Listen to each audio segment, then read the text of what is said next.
third against unmatched wisdom last start. Here's Brigade Commander, for Dallas Stewart. I think he's going to be forwardly placed, and I think he's a very generous price at 7-1. He's run some fast races, and I think he can get the mile and eighth. 3-year-old Rocketeer for Brad Cox has Tyler Gaffleone. The one that's my top pick, I like him coming back to allowance races after facing grade 3 competition last time. And I just think they have to be a little bit conservative with his speed today. Michelle Giangiulio with D-Day Sky. Is going to have to improve for, dare I say it, Greg, 10-strike racing. Everybody shots. Black Rain, 8-5 favorite outside for Todd Pletcher. A good race last time off a long layoff. Posted a career best 92 buyer speed figure.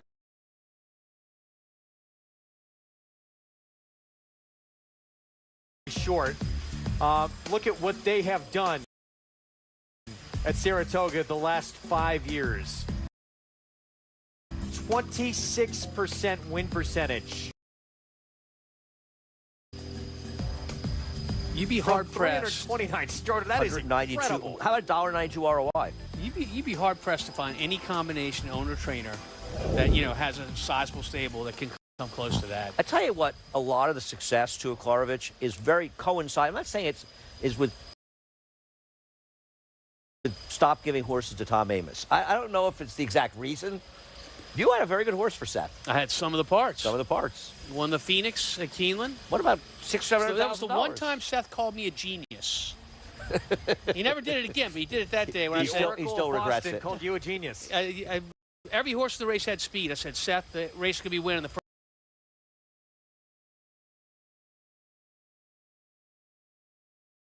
And I've had some success riding for him as well. I won one of the first grade 1 races that he said. Currency swap here at Saratoga. But they have a really solid, strong stable. Oh, it's just to have those many numbers, just to even run that many runners here is an accomplishment. To win at that rate, at the most competitive meet there is in our sport, just incredible. $1.92 ROI is pretty amazing. You think it's Chad Brown, and they've won, I think, 5 or 6 straight owners titles, and they're still showing massively positive ROI versus the takeout, which is impressive. Well, here's a look at Seeking Unity. So one of a couple we talked about coming out of that unmatched wisdom race. He remained perfect. He's headed to the Travers. What's going on with the 4, Tom? He needs his pony. He needs the pony to come on over and take a hold of him and, get him going again. He's just stubborn, being a little coltish. So I wouldn't say anything that's negative as far as whether you're betting him or not, but you need to get him under control. There he goes. He's got a partner. That also works if you don't have a pony. Get a partner to go with you. Horses being herd animals. Some of them, they just like to have company to push them along, and sometimes when they're by themselves, they get a bit lost. And I think that was the case there, but now you can see him going pretty well. D-Day Sky joining his side. Ricardo Santana Jr. providing the assist. So now 7-5 on Black Rain, who will try a mile and an eighth for the first time. Second try against winners, but obviously there's upside there. God, listen, he's a lightly raced horse who's run some fast figures. He's the horse to beat here, and I think of the 2 horses taking money, I prefer him dramatically over the 6 in this race, Rocketeer. Does anybody besides me think Brigade Commander is a player in this race? I think he's a player. In a scenario where it's be interesting to see what Tyler Gaffleone does, because Rocketeer has speed, but if he uses his speed too early at this distance, I think he's going to pay the price late. But he also can't let Black Rain get away with too much of an easy lead. There is a chance that Rocketeer and Black Rain hook up, and Brigade Commander becomes a big benefactor of that speed. If you believe in pace figures, which I do, Brigade Commander will be in front of Rocketeer, and Rocketeer will be sitting 3rd. Behind Black Rain and him. Yeah. Yeah. I don't think Black Rain has an easy time clearing from the outside. We'll see how aggressive John Velasquez is against the Todd Pletcher runner on the outside. 2 minutes to post coming up in this 10th. Let's go back to Acacia. Yeah, I actually do really like Brigade Commander too, Andy. So hopefully not too much weight on this horse with us. But I thought that he was a horse that was acting like he should be forward. He does come in as a new gelding as well. It's my first time laying eyes on him, so I don't have anything to compare. But he was a high energy type back in the paddock and very much on his toes. But he is everything that you want to see from a horse that's going this distance. You can even see him next to the lead pony. He is big, he is solid, he is strong. And while he was forward, he was not over the top, which I certainly do appreciate. And I just really liked the appearance of him overall in the face of your favorites. The two Moore's Law, as Greg mentioned, he did break his maiden going 1 1/8. And he was back in September, looking at my notes and comparing with him, he was just really agitated and swishing his tail a lot, not moving great. Then he came back last time out as a gelding and it really lightened up a lot. And that race was a little bit of a marathon, of a carousel race, I should say. There wasn't much movement as far as the pace was concerned. He is much stronger now. He's put a bit of that conditioning on. I do think the gelding has helped him as far as his movement behind. And he has put some of the muscle mass on. I've always felt longer is better for him, getting to go the 9 furlongs today too. Look, he's been really disappointing in his last couple, but maybe he's starting to come back around. And just a quick note to wrap up on the 8 Black Rain. I said that I'd watch his warm up. He's another one that's just the way that he goes over the track. Doesn't cover the ground as smoothly as some of the others. But Irad Ortiz did give him a big warm up away from the pony, whereas the 6 Rocketeer, very quiet warm up out on the track, Greg. All right, Acacia, thank you. I think we would all agree even money on Black Rain is getting way too short. I agree. I agree. I think it's a case once again. The money just keeps gravitating to a favorite. Is this horse really supposed to be this big a favorite? Yeah, I think there are questions around the 2 top choices. I do think they're the most talented horses in the race, but I also think that you're looking at a distance of 1 1/8, really bringing this field together in terms of competition. I love the fact that Acacia said that they're doing a real quiet warm-up with Rocketeer, because that gives me the indication like they're planning to not get engaged with him too early. I think that's key for his success at 1 1/8, that he's not overly aggressive early. He's rations out his early speed so he can have some gas left to close it out. That's the 6 with Tyler Gaffleone, 2-1 second choice. The 3-year-old tackling older company for the first time with a favorite throughout. And now the shortest price he's been yet in the wagering. Black Rain, second start back of his 4-year-old season for Todd Pletcher, Irad Ortiz Jr. looking for his first winner on this Sunday card. Let's go to Frank Miramati for the call. Thank you, Greg. We have 3 of them left to load. Rocketeer coming up.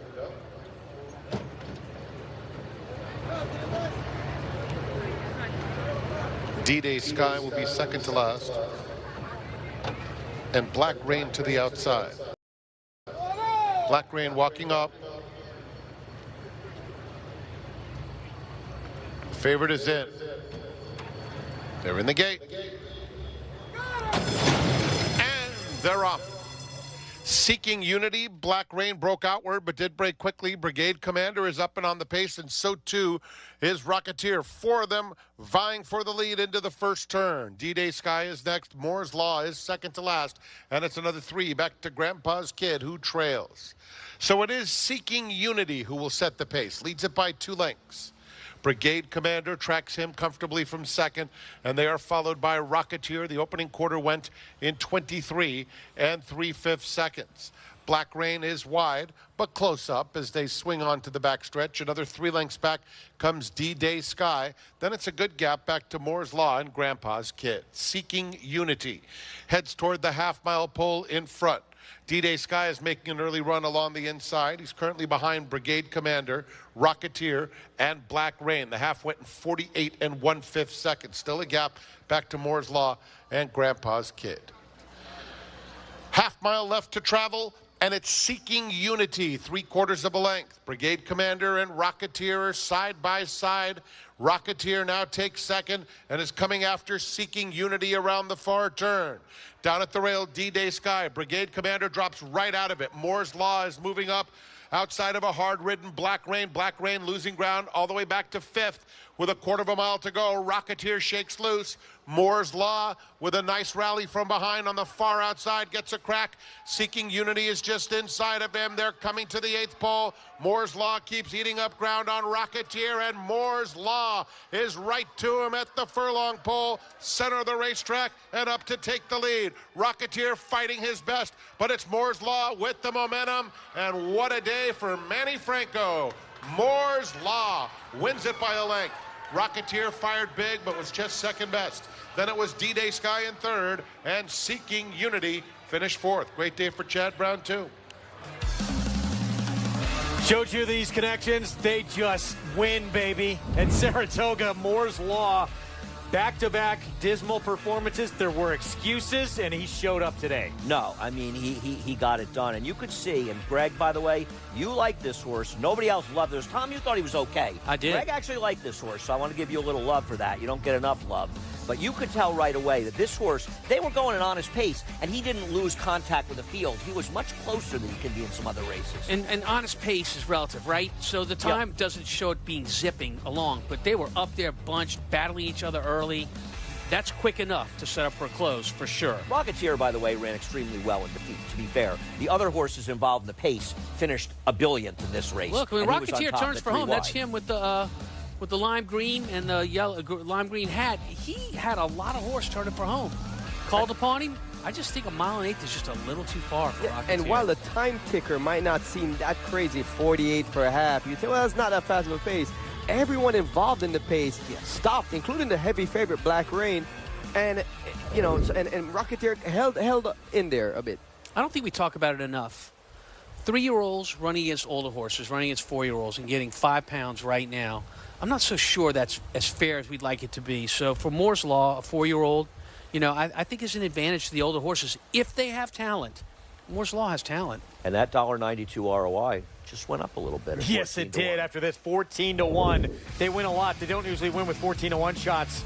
Moore's Law, 4-win day for Manny Franco. Not over yet. He's riding for the same outfit in the next race. Indeed, on Neural Network. How about this Sunday afternoon performance from Manny Franco and Chad Brown and Klarovich? They do it again. And if you're a fan of what's happening in the AI age, you know well about Moore's Law. I think Moore's Law has been proven not to be working anymore, though. We were discussing it yesterday a little bit. It's a great really? Look it up. Google it. Yep. It's working with these connections. It worked today. It worked today, no doubt about it. Moore's Law wins for the second time in his career. First time as a 4-year-old. Does it from well off the pace. In this 10th from Saratoga, 14-1 upset.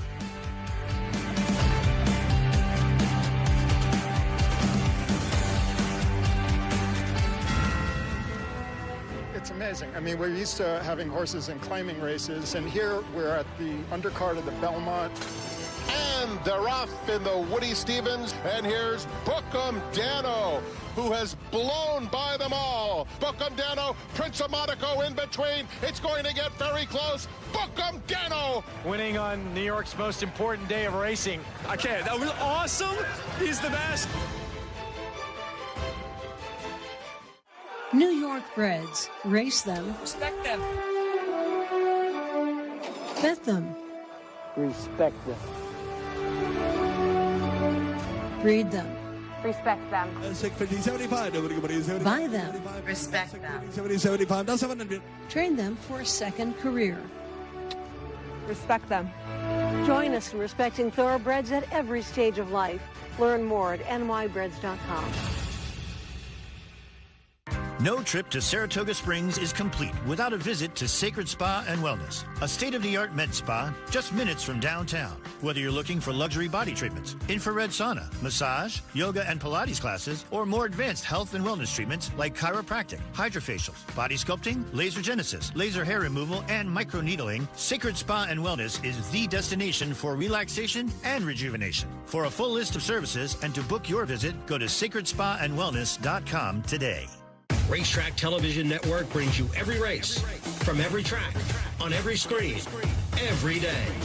With monthly packages starting as low as $5, RTN gives you great value and access to more live HD streaming and race replays than anyone. Visit RTN.tv today to sign up and watch on almost any device, including Roku and Amazon Fire. RTN has packages that start at $5 per month.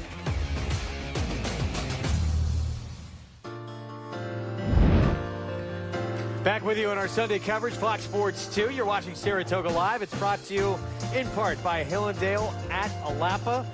How about this 14-1 upset from connections that are used to sending out the favorite, Chad Brown, Klarovich Stables. 4-win day for Manny Franco. Let's go to Acacia. And here with Chad Brown once again, who has also had a terrific day. Quite a duo with you and Manny. And I know Manny rides a lot for you throughout the winter, Chad, but we've really seen him on the biggest stages stepping forward as well. Yeah, he's well on his way to having a great career. You know, he's been a leading rider here on the NYRA circuit, and well-deserved. He makes a lot of good decisions. He's versatile. He can ride on the turf or the dirt and really any type of race, and he judged this perfect, and I was really happy we gave this horse another chance. He was off form, but in the past, he showed an affinity for Saratoga, and we saw it again today. And I brought up, as far as Moore's Law, a conversation with, since you gelded him, it really seems like that's helped to free him up with his movement as well, and he looked much stronger today than even last time. I totally agree. This horse was not the greatest mover before. Gelding him and giving him some time. And that race at Saratoga last year, his final race here, where he was favored in the same condition, didn't run well.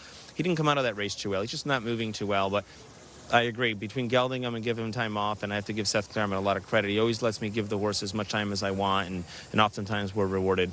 And speaking of layoffs, in the last race, you'll send out Neural Network, who we haven't seen since April of last year, also comes back as a gelding. What can you tell us about that one? Yeah, that horse mentally, I think, really needed it. He showed some glimpses of some real ability, at least with New York breds last year, and as you can see, we're trying to figure him out. He's on the dirt, he's on the turf, he's got blinkers on, so now we're trying gelding him, and if he can just channel his energy the right way, I think he's got a nice career ahead of him. We look forward to it. Thanks for the insight, and congratulations again. Thanks. All right, Greg, some good insight as far as the last race and another layoff as well. $30.40. If this barn's going to start winning with these kinds of horses, wow. They don't run too many of these kind of horses, do they? It's almost not fair. Rocketeer, D-Day Sky, second and third, but huge improvement, major turnaround from the Son of Good Magic. Now, in this late pick 5, if you are alive, time to get excited, but even with one race left, there's a long way to go. No, this is not easy. 1650 times 6, almost a $10,000 parlay already for $2. $2,500. You'll be able to see what happens in the finale on YouTube at the New York Racing Association. Before we sign off on our FS2 coverage, let's look again at what Torpedo Anna accomplished in that Coaching Club American Oaks. Stumble out of the gate, she still demolishes the competition. I mean, listen, she's the dominant member of this division, without a doubt. And the question is, what do they do with her next, and what other mountains can she possibly conquer? I don't have any inside information, but Kenny McPeek not calling you up, giving you inside no, but I mean, come on. I mean, I work against these trainers in races. I know their styles and what they do, and Kenny is not afraid. Oh. And when he said we're going to run the numbers before we make a decision, I have a strong feeling the numbers have already been run, and you will definitely see her in the DraftKings Travers. And part of that equation was, you know, Mystic Dan likely now not going to show up for that race. He's back in Kentucky. Yeah, had a no, little he's injury. definitely Yeah, not showing. he's out. Out So the end of the year, with pretty that, much, right? With that happening, Yeah, it's so even more open the door for her to go. you're talking about the Kentucky Derby winner, also in Kenny McPeek's barn. So, you know, there's a real chance for Kenny to do something special. I mean, he's already done it. He did it with Swiss Skydiver in the Preakness. He's not afraid. What do you, she shows up there, Raj, in your eyes? I think she's extremely competitive. She would be one on the short list of horses that I think would be able to win the race, and it's very interesting. It would make it a even more fun race than it already is. Respectfully, does the result of the Haskell and how it ran, would that scare you if you were the trainer of Torpedo Anna? I don't think any of these 3-year-old colts are going to scare her, but to suggest they're not highly competitive and better than the horses that she's beating would be a mistake. I agree with you. There's nobody out there scaring anybody. They're not an incredible bunch of super talented horses. But they're not bad. And she's going to have to get a little bit faster to beat them. It's the Grade 1 DraftKings Travers. Of course it's going to be tough. We all know that, right? I mean, it's never easy. It but should be tough. But one of the great appeals of it, of course, is a stallion deal for winning races like that. It doesn't do a whole lot for her value, right? It just enhances her stature as a racehorse. Could mean a new tattoo on Jonathan's back. I mean, J.K. says he has tattoos of a few really, really good ones. Rachel Alexandra. You're a little She could obsessed make the about list. people's And put her in the history books. It would observation. Yeah, starting. Yeah, she'd have a little spot across the street here. now, wouldn't she? What she's Talking done about against her dating own life, division, Jonathan's back. she's shown the kind of talent that maybe they should be scared that she's coming to the race. I'm sure they prefer she's not in it. Probably.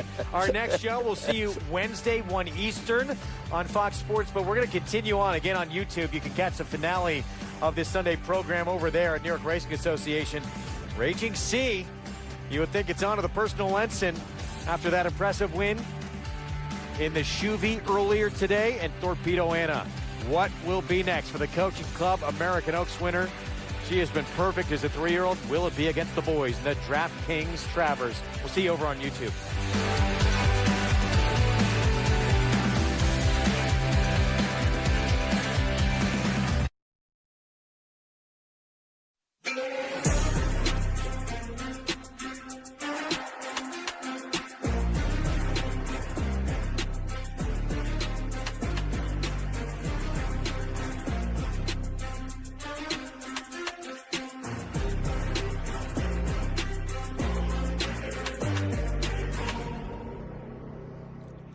Day 2 of the Major League Rugby playoffs continue. Welcome into the American Airlines takeoff.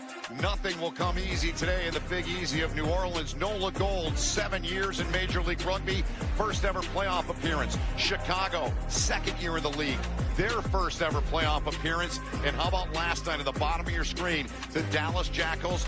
They're new, just their third season in the league. They knocked off the #1 team in the regular season. The winner of this match goes on to take on New England next Saturday in the Eastern Conference Final. Great to see you and be with you alongside the Hall of Famer Mike Petrie, Rob Hammerschmidt, Dave Reinl, join us pitch side. My name is Ben Holden. It's playoff rugby. Nothing quite like it. Throw everything out the window. Here we go. Throw everything out the window is right. How good is this? Dallas knocking off Houston last night. I am loving the MLR playoffs right now, and I'm loving this matchup tonight. Both teams, first time ever in the playoffs. Chicago hasn't lost since they had that head coach change, and New Orleans has won 7 of their last 9. First time hosting a playoff event. This is awesome. It's going to be the biggest crowd New Orleans has ever had down at the Gold Mine. Time to look now at Mike's head-to-head. It's brought to us today by Oval E, going with the 12s. Vice captain Jordan Jackson-Hope has been electric for NOLA. Head coach Corey Brown went so far as to say that early in the year, the Australian Jackson-Hope was hands down the best player in the league before suffering an injury that derailed him a bit.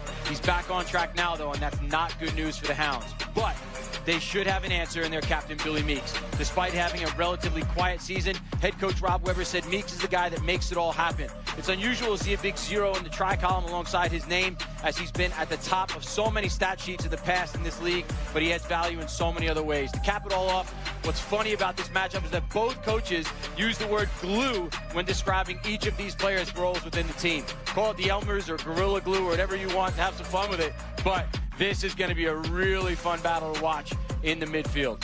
One of these two sides will win their first ever playoff match. The road team in this series, they've won every time. We'll see if that trend continues or if it changes next.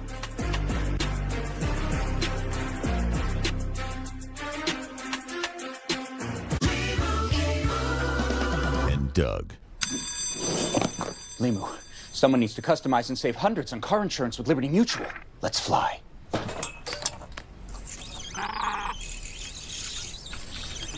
Chief. Doug.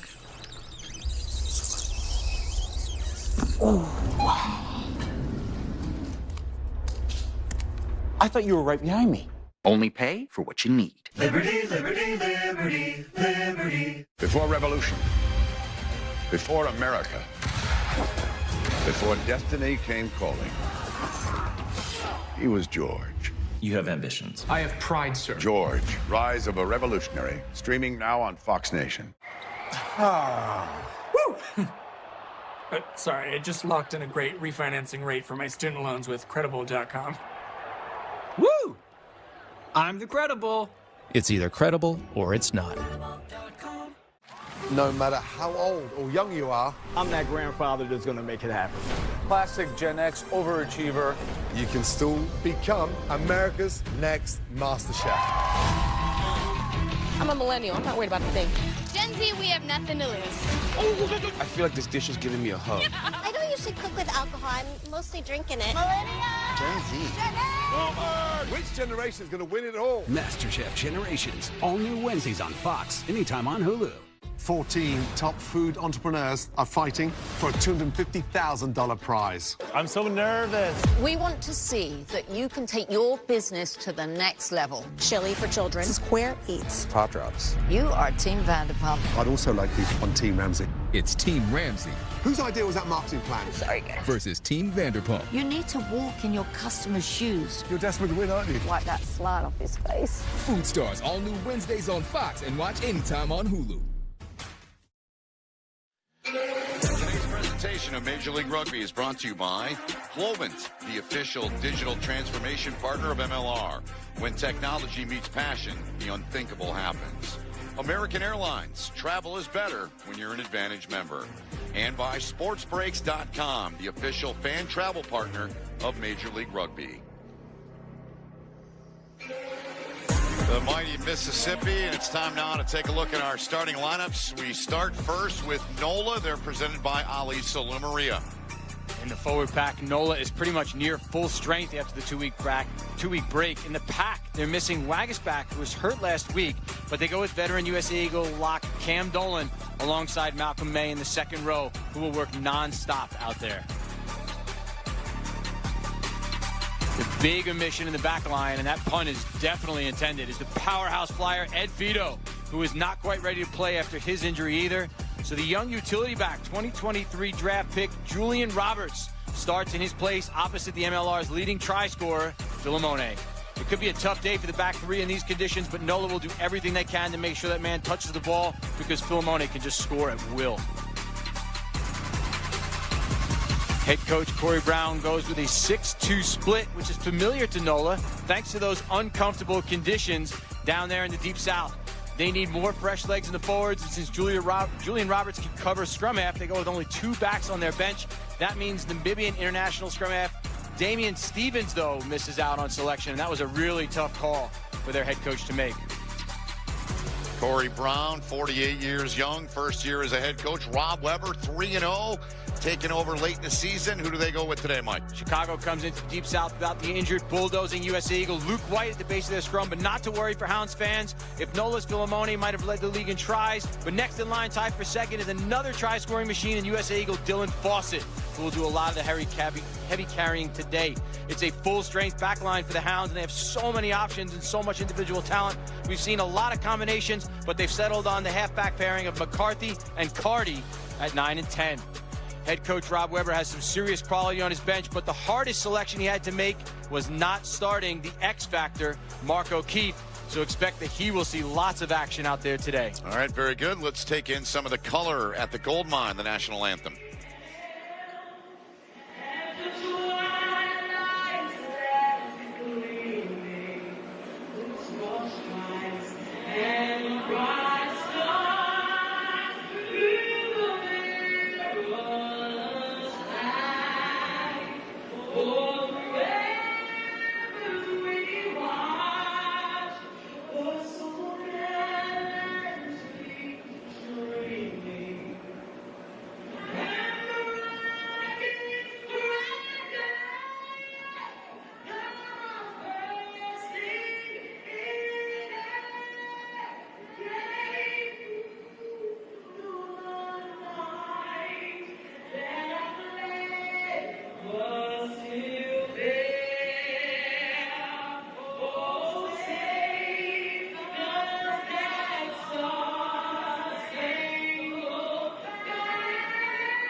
What a scene at the gold mine in New Orleans, Louisiana. 7 years of hard work. This franchise finally in the postseason, and they are hosting their first ever playoff match against a team, Chicago, that's only been in the league for 2 years. Their first playoff appearance as well. Here are the betting lines. You see NOLA, they're the favorite at minus 162. Billy Meeks in Chicago at plus 194. Good money if you were to lay $100 down. There's Cam Dolan, the leader of this NOLA side, one of their leaders, an outstanding player, back in the lineup. Let's get a look now at our match officials. They're brought to us tonight by Arctic, the veteran. Scott Green, his 75th Major League Rugby appearance as a referee, the former number 8. He's worked every week of the season in some capacity. This is his 11th match this season as a referee. Averages 23 penalties a match, by the way, 13 yellows and 1 red he's issued this season. He'll be assisted by Marquise Goodwin and Austin Reed, and our TMO on site here in Indianapolis from our studio is Cam Russell. As we inch closer, you get goosebumps there listening to the anthem a little bit, Mike. Oh, big time. And how good is that NOLA story? I mean, so many years they've been waiting for this moment, and Cam Dolan is one of the guys to lead them out there. I mean, this is just fantastic stuff for everybody in this New Orleans organization. I had a chance to talk to him yesterday, and one of the things he said to me, he said, hey, it's like college basketball. Survive and advance. That's all that matters. You just have to find a way to win and advance to the next round, and that's what they're hoping to do in New Orleans. Their general manager is Ryan Fitzgerald. It's been a labor of love for him and the community. They've got a rich history in this city of rugby, and now their dream has become reality. And it's the same for Chicago. Just 2 years in the league, all the turmoil, the drama, the coaching change. Rob Weber comes in. They haven't lost since he's been their head coach. They're 3-0, and 2 sides making their first ever appearance in the Major League Rugby playoffs were underway. Chicago kicking it away in the green kits. New Orleans, one of the things they do, Mike, they kick it more than anyone in the league. That should be a storyline to follow throughout this match. In the air, and that one bounding and finding touch. 10-win season for New Orleans. Chicago 8-7-1. Chicago, here's your mark. They split in the regular season, each team winning on the road. Voice there of Scott Green. We'll have a line-out coming up here for NOLA goal. The hooker today is Pat O'Toole, his 50th cap in Major League Rugby, the native of Ireland. Jumper up and well executed by NOLA. O'Toole gets right into the back there. Got the scrum cap on, got it under the left arm, and you see Luke Campbell right there, the 9. The scrum half wants the pill and takes it out of there and pops one up. Up in the air. Nobody gathered it. They play it off of the turf. The Chicago team can score with the best of them in MLR, and a good job by NOLA driving them back inside of the 22. Ball free, and a heavy hit there delivered on the ball carrier here. 90 seconds into the match. Not releasing, says Scott Green. And you see the intent from NOLA right out of the gates. Look at the energy they're bringing to this. They're just going to give that ball to Chicago and go down and lay some big hits. So they put that ball up. They're kicking from midfield. They didn't even have a shot with it. It was the first time they had a chance, the ball in hand around midfield. They didn't even want to play with it. They just said, hey, you have it. We're going to come down. We're going to put some heavy, heavy hits on you. And they forced that turnover. And here they go. They're going to the corner off the first penalty of the game. Indeed they are. Both these teams very good when it comes to scoring tries out of the maul. NOLA Gold has scored 18 from the maul. You know what's coming. Can you stop it is the question. O'Toole will have the throw. Once again, well executed. He gets to the back. O'Toole's got it under his right arm. Still driving about 4 meters away. Still driving, still pushing. Number for me, please. Down to the ground they go, and the whistle from Scott Green comes. Number 8. Here they come. Let me find the mark. Mark is here. Number 8 in the side. So that was Connell Boomer that came in from the side illegally for Chicago. If you're going to join that maul on defense, you got to come straight through the back. And our referee, Scott Green, there had a front row seat to everybody that was coming into that bit of a mess in that situation. But NOLA gets a second shot here.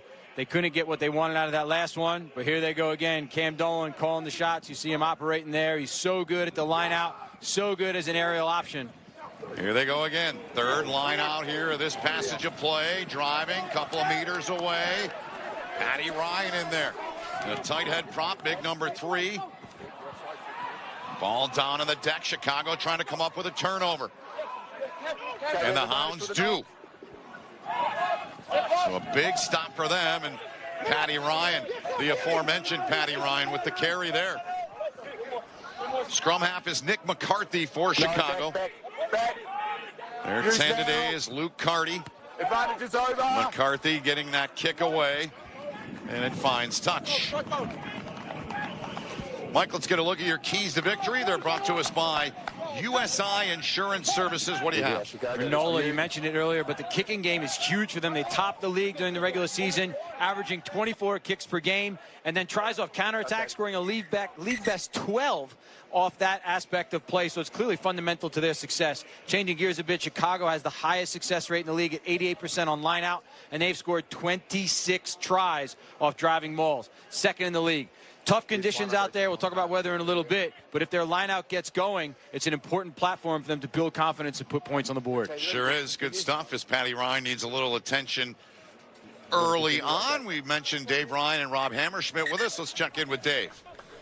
Hey, Ben, this is New Orleans in July, so the weather is going to be a factor for the Gold's first ever playoff game in franchise history. There were some pretty severe thunderstorms that rolled through New Orleans this morning and early this afternoon, but for now the conditions are really good for the match. Coach Corey Brown told us today that in training in the time after the regular season, during test matches, there have been several days disrupted by thunderstorms. If there's lightning within 6 miles, they go to get to a place where it's all clear, but he told us that comes hand in hand with being in New Orleans. His side is used to the conditions. Natural grass surface here, guys, at the goal line. So pre-match footing looked really good. For more on how Chicago's training went this week, let's go to Rob Hammerschmidt. Yeah, thank you very much, Dave. Hey, look, the Chicago Hounds' first concern when this match materialized just 3 weeks ago was the weather.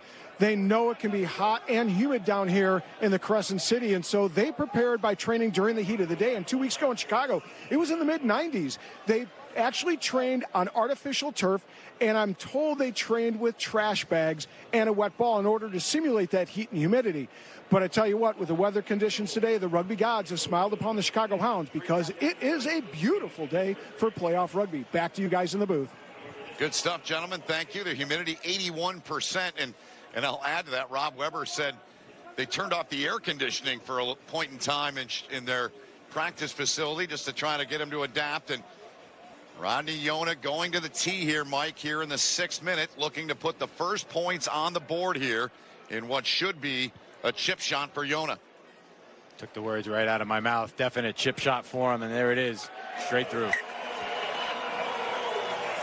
So NOLA Gold with a 3-0 lead on the penalty kick from Yona. I want to take a look at this, which set this all into motion here, is what put the Hounds under pressure. So Gold are going to show an option jumping at the back. What that does is it takes all of these green jerseys and sends them backwards. It isolates the front and opens a gap to run through here. So as we play this out, they're going to throw quick to the front, and you're going to see the number 9 sneak right through that gap.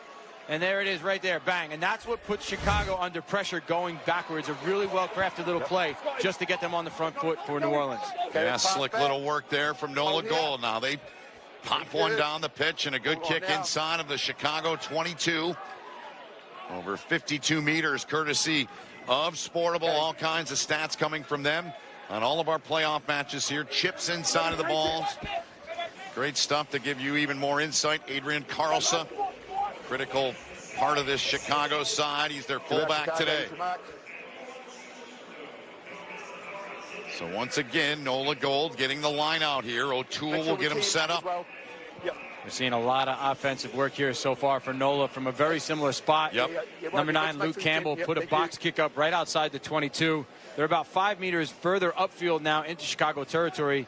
Maybe they'd like to play with the ball a little bit. They're going with their short line out. Cam Dolan loves those 5-man line out options. And here they go. They're going to play it away. They've looked very good on it. They get it into the middle of the park a little bit.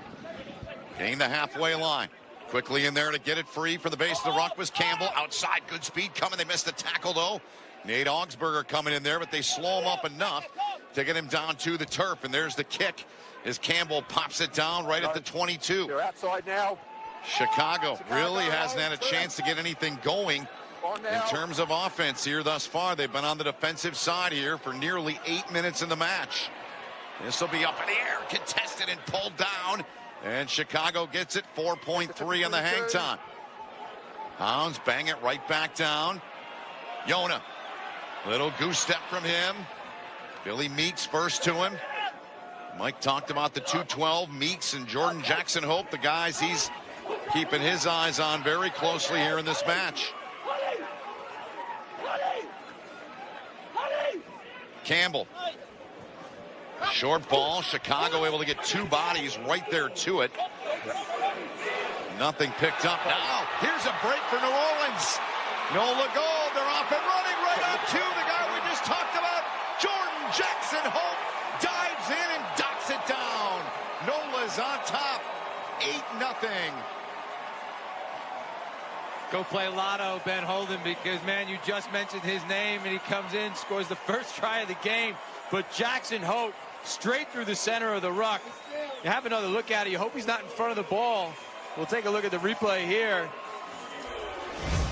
Let's see. And so here he is. He looks up in front of him. He does reach back to grab that ball and then goes forward. But there is nobody at home for Chicago. And off to the races goes Jordan Jackson Hope, straight through the center of that ruck. Here he is. He's in the ruck. You can see him there on the side of your screen. And we saw something yesterday where Old Glory DC and Jamison Fontanana Schultz scored, and they had to check it. So we're going to look at it with the TMO. Cam Russell is checking it. For now, called a try on the pitch. It would stand. It would be 8-0. Conversion would come. But Jordan Jackson Hope showing his ability, the 28-year-old. Scott Green there, awaiting some word. Here we go. Okay. Number 12 is the last person in the ruck, and he's not clearly ahead of the ball. The try stands. Okay, great. Yeah. So there's the word. Cam Russell confirming that. And the guy you just talked about 10 minutes ago has made a huge impact already in this match, his 6th try of the season. And you heard the language used there by our TMO, Cam Russell, that he was the last person into the ruck. He was not in front of the ball, right? Yep. So really well done by Jackson Hope to just have that game awareness to pick that ball up, recognize space in front of him, and take off. So really well done.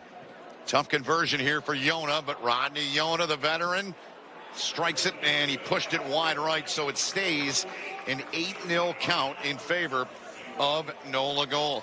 Take a look at the American Airlines weather report. Guys talked about it a little bit moments ago. 80 degrees, cloudy skies, the wind under 10, shouldn't be too much of a factor. And the rain looks like it has moved out for the duration of this match. We should be good to go. But the humidity in NOLA is what gets you. That's what always gets you down there when you travel to play there. It's just the ball is slick. It's a bit uncomfortably warm. It's tough to breathe and get air into your lungs, but you know, it is what it is. Chicago will be up for it because it's their first time in the playoffs. But guess what? Both teams are dealing with it. Yep, both sides dealing with it. Both first-timers in the postseason, in the playoffs here in Major League Rugby. NOLA's had a couple of close calls. Finally, this year they get over the hump. They finish 5 back of New England in the Eastern Conference. And that kick there by Luke Campbell is in front of the 22. So it's going to go back to the spot where he kicked it from. So tough turnaround for them. They just come off a big try. And then right off the ensuing kickoff, Jackson Hope puts it straight into touch. So this is the first time now we'll get to see Chicago operate. First throw for Dylan Fawcett. We talked about the fact that he could score at will, but that one goes straight through the hands of their target. It does, and Rob Weber told us a couple of hours ago, he said, our guys got to stay in the moment. We got to respond in the moment. We deserve to be here, but you don't deserve to win. You've got to earn the win. So we're going to scrum here. Scott Green puts his foot in the ground. Gentlemen. Here's the Butcher. He's got a dozen tries, second in the league. Only to the speedster Michael Manson of Utah at 14. Such a weapon Fawcett is. One of the OGs in this league. Been in it since it started in 18.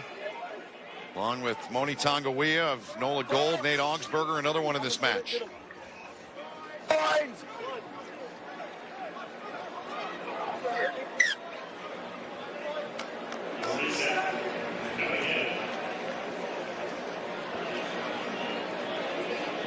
Boys, just control our weight. You're in charge of that. You're in charge of the weight of your pack as well. Here we go. As we reset this scrum here off camera, you look at a bit of wider shot. Chicago has an I formation in behind the scrum. So 2 options sitting in the back here with 2 of their playmakers. Lots of space out here to the left. We'll see which way they go. They got Meeks to their right, though. I would like to see them hit that first option. Could be their left wing, Dominguez. He's pretty electric. That's Dominguez right there, so keep your eye on him. He can fly. He can do any kind of damage he wants. You give him a little bit of space. They go to him, Mike, and he gets it. And look at Dominguez. Good pickup for Julian Dominguez. Lays it back, getting in there. The scrum half, McCarthy. McCarthy quickly out of there. You hear the contact. McCarthy again plays the ball off. Right into the base there, getting it free again. Chicago trying to get on the board here. Big hit delivered there from NOLA Gold. They send the Chicago carrier right back to the seat of his pants. Advantage being played for Chicago here. Patty Ryan the carry. Now McCarthy thought about keeping it. Carlson had it. It was knocked out of his hand. And we'll come back and reset. No rep in that tackle. Playoff rugby, Mike Petrie, and the hits are bigger. The hits are harder as well. Take a look at this. They go back inside and bang straight into a brick wall. But he's so high in contact that time. Is the ball carrier. That's Flesh that just ran into a steel door that time. But he was quite high in contact. When you're in that area, you know, you're thrown into the coalface, so to speak. But you got to use a bit of footwork if you can. Find a seam. And that time just got set up to get crushed, I think. So Luke Carty's going to tee one up here from 23 meters out. Carty, one of 4 USA Eagles that played in the Scotland match last week in D.C. And 9 players in total did Chicago that were away during the international test window. So Carty trying to give Chicago their first points in the history of their franchise in the playoffs.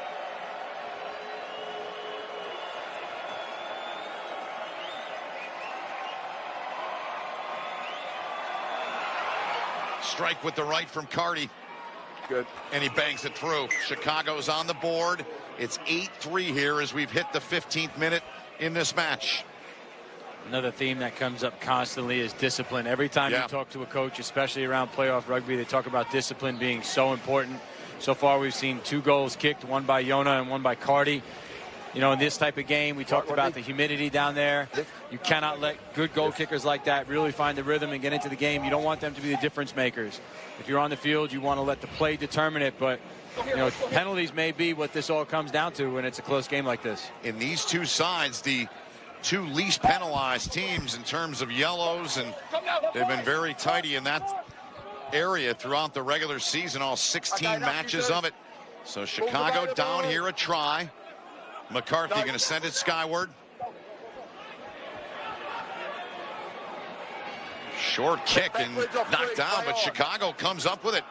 That one hung up there for 4.3 seconds. Good play. They get the line set here. And NOLA coming in there and trying to poach that ball out. You're fine. But it's called offside, says Scott Green. That's it. Number 9 offside. Nick McCarthy, the guilty party for the Hounds. So the call here, and Yona will kick this down towards the corner to set up the line out for NOLA Gold. Hold on, mate. Let's do this. You are correct, but he beat the ruck, got on the ball before. Take a look here. That wasn't the best kick from McCarthy. It didn't have much distance to it, and a lot of it has to do with Cam Dolan. When you've got a guy of that height with his arms up, standing along the edge there, he's always going to find that edge. He's going to get his hands up. He's going to put pressure on it. That's a tough kick to kick over, and Cam's going to find himself in that area to try to pressure those box kicks every time. Dolan up, the line out take from Dolan. At the back now, under the right arm of Pat O'Toole. Here they go, the push from NOLA. Dolan holding that thing together in the middle. O'Toole springs off, now spins away. Patty Ryan able to yank him down. NOLA knocking on the door to the 5, but a penalty called here on NOLA for not releasing in time. Number 6 over the ball. And that's Moni Tongawiya, says Scott Green. Nice play there by Mason Flesh for Chicago. Just gets himself over the ball because they were under a lot of pressure going backwards. They were. NOLA was making some good go forward, but then ended up isolated. And Mason Flesh just got over there. And all Scott Green needed to see was that Flesh just had a little pull and couldn't get the ball. So he thought, you know what, he had his shot at it. He pulled it. It didn't quite come out. That means the ball carrier is holding on to it on the ground. And that was enough for Scott Green to penalize New Orleans. 17 minutes have expired here in the first half. NOLA's on top 8-3. The penalty story, 4-2. Chicago on the wrong side of that, but they've got the line out here, and they'll try to go to work here. So we approach the midway point of the half and the hydration break. The winner of this match moves on to take on the reigning champions, New England, who won by 4 at home yesterday over Old Glory, D.C. The match will be at Fort Quincy next Saturday at 1. With a trip to the final on the line. Here's Billy Meeks. 7-8 meter pickup from Meeks there. McCarthy quickly in. Gets it outside. But then fall into the hands there of Merrick. Now Patty Ryan. Carty spins it on. Dylan Fawcett. Advantage being played here for the Hounds. McCarthy in, and they nearly had a break. Good offload. And we'll get the whistle here, and we'll come back and reset. Penalty only, more than a penalty.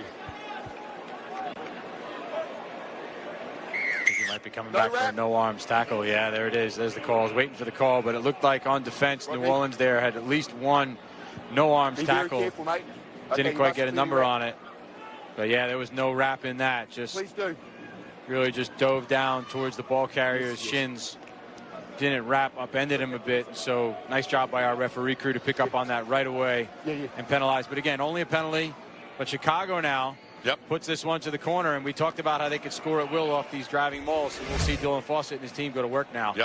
And that was it. That was Yona putting that hit on number 4, Merrick, that time. So no wrap in that tackle. So you mentioned the numbers in the lineout for Chicago. 88%, first in the league. Lineout tries 41, but Maul tries 26. That's a third of their tries they've scored this season. Here they go. The Butchers got it under the left arm, in the back, now switching to the right.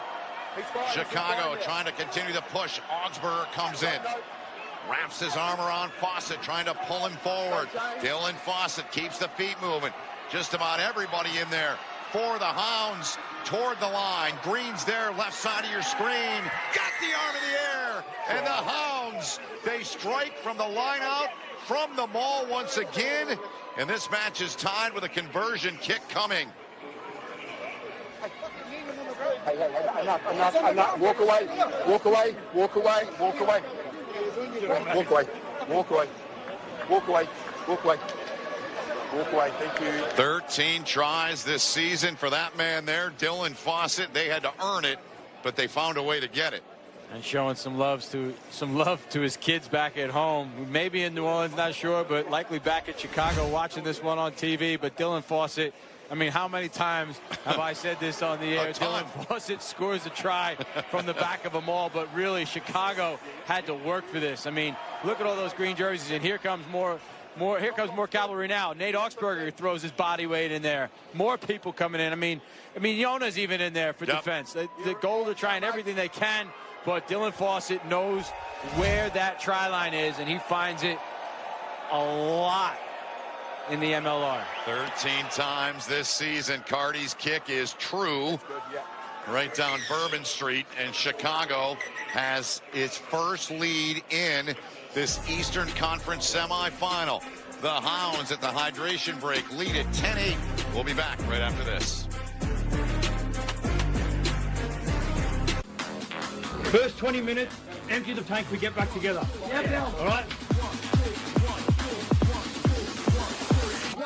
Get ready for this.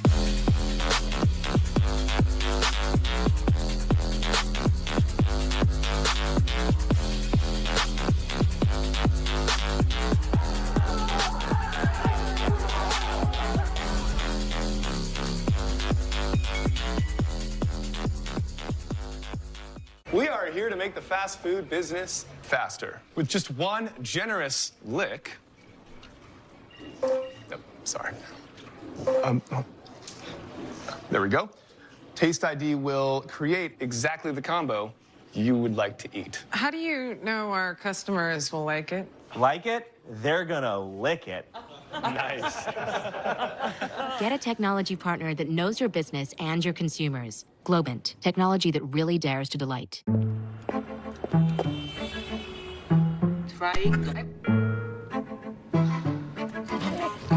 Things will go wrong for your customers, but your business can make it right.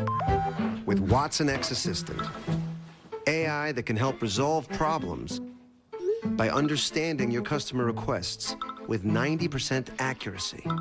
Let's create customer service in service of customers with Watson X Assistant. IBM, let's create.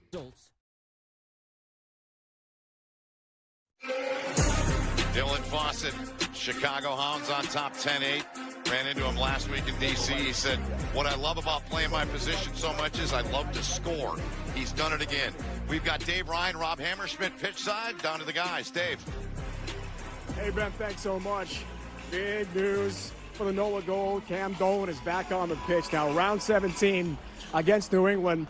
He was hurt. Sprained left AC joint. Didn't play round 18 in the loss at Old Glory, D.C. And then during the test matches, Romania and Scotland, Cam Dolan did not compete as one of the most capped USA Eagles in team history.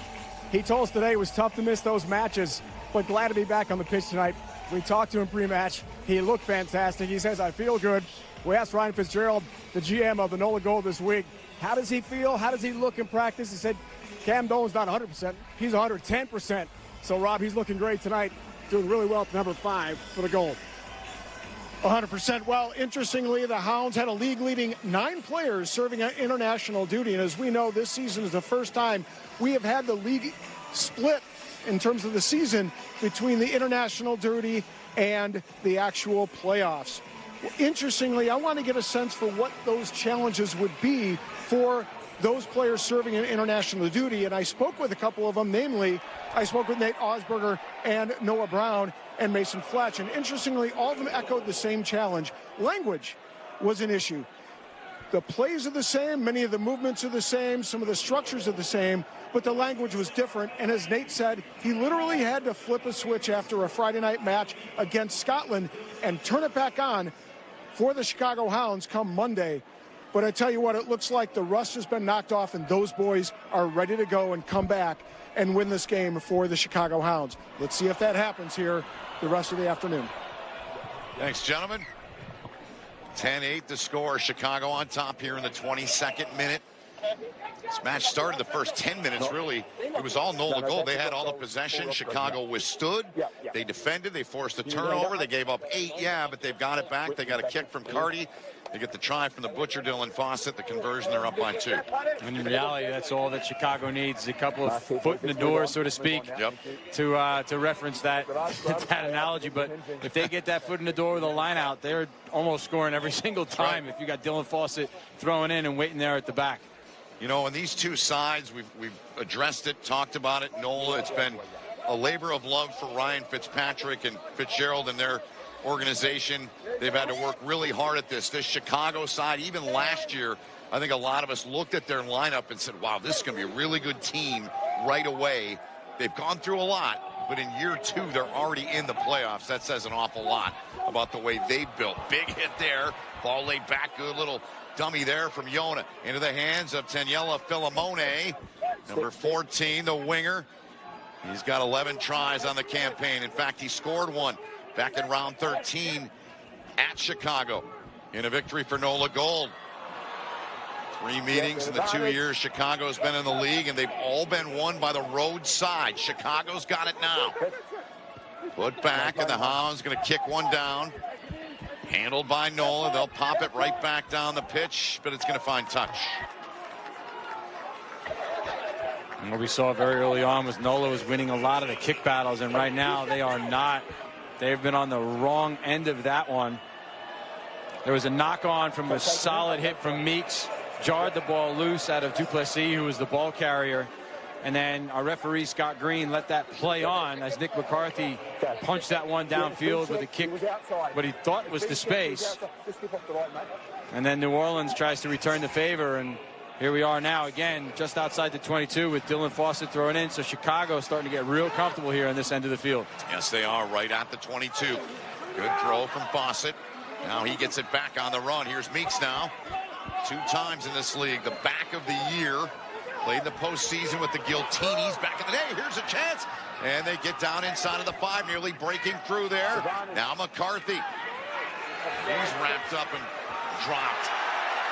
NOLA Gold. Their fans getting into it. But advantage was being played offside, says Scott Green. NOLA just finding themselves offside because they're just under pressure going backwards, and that's what happens when you're on the back foot and you're just backpedaling the entire time. You're bound to give up the penalty. We see it time and time again as Chicago now here, and Carty's going to go for points and just take the 3 that are on offer. And here it is off the line out. Dylan Fawcett, though, not driving this time. Instead, flicks this one on to Meeks, and here's the big break that they get. This one here, quick recycled ball.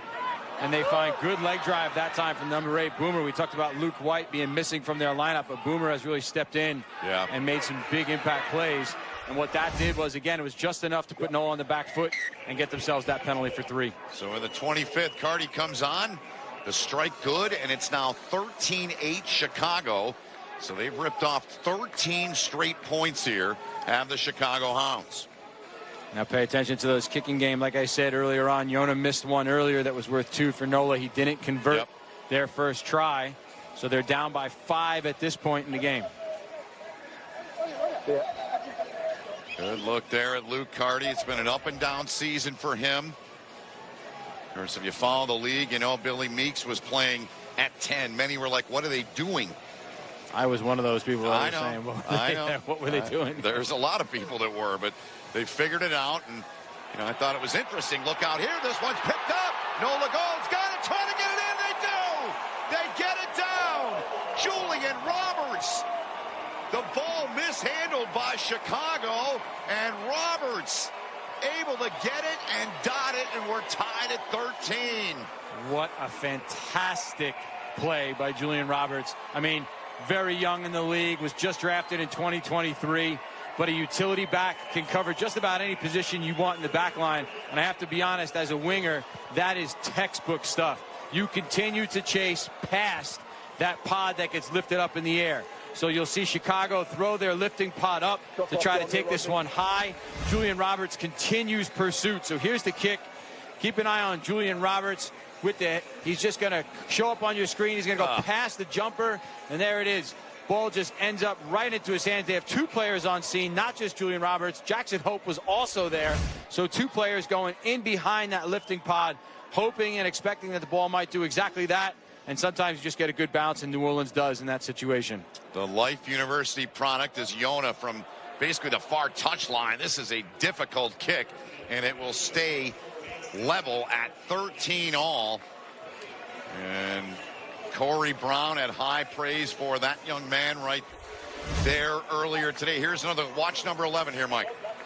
And there it is. It goes straight over their heads, bounces off the face of Bryce Campbell. And then, like we said, 2 players on scene for NOLA. Really good kick off that kickoff.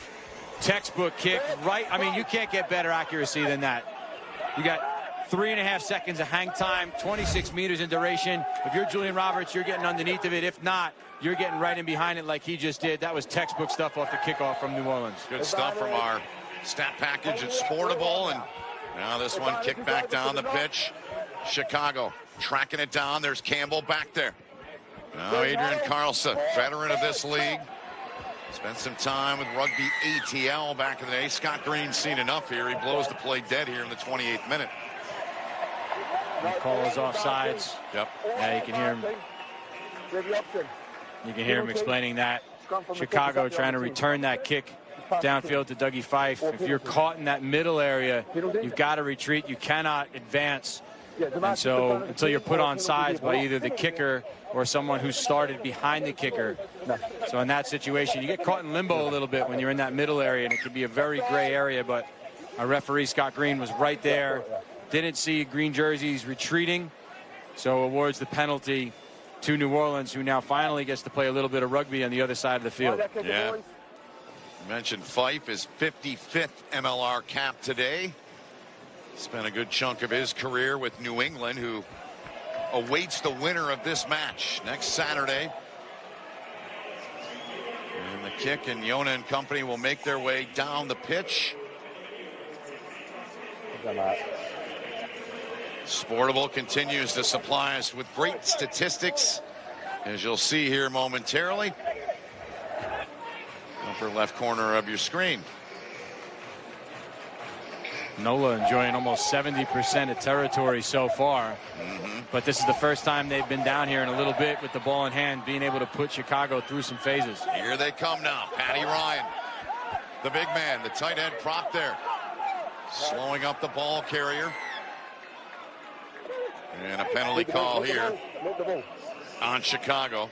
Back you go. In the side. Patty and company sent back.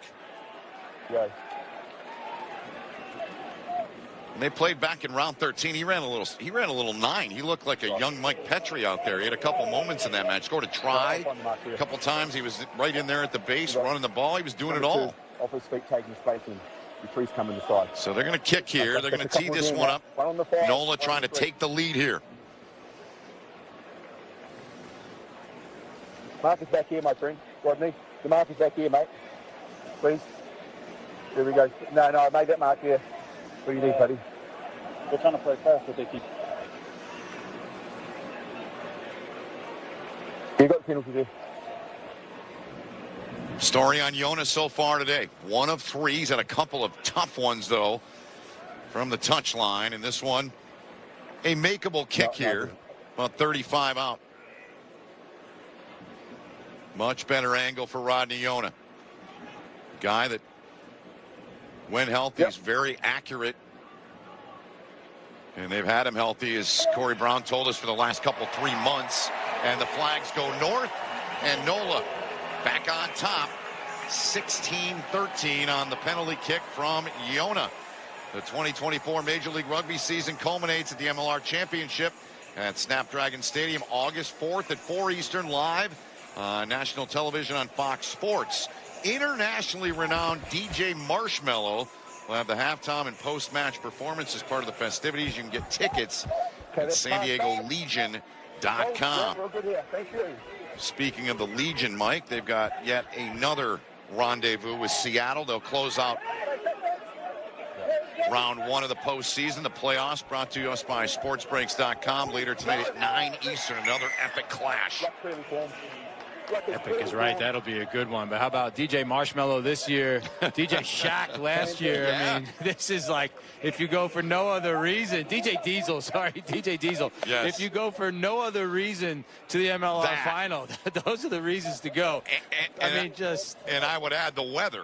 Well, yes. I mean, you can't beat San Diego. We already talked about that. I've got my surfboard ready to go. Yes, you do. I checked bag fees, sent through, ready and just so excited for that one, no matter who's in it. But it should be a really good game out in San Diego. Talk about conditions and beautiful to play in. Yep. So that's a great place to play rugby. Luke Carty trying to go 4 for 4 from the tee here in the match. Obviously a lot different than in the regular season. You're not playing for bonus points. You're playing to win the match, so you see a lot more kicking in these playoff matches. Hence, Yona and Carty. Carty plenty comfortable from this distance. And it's fairly close to the middle of the pitch. Trying to level the match here at 16. But Carty looks like he pushed it right, and he did.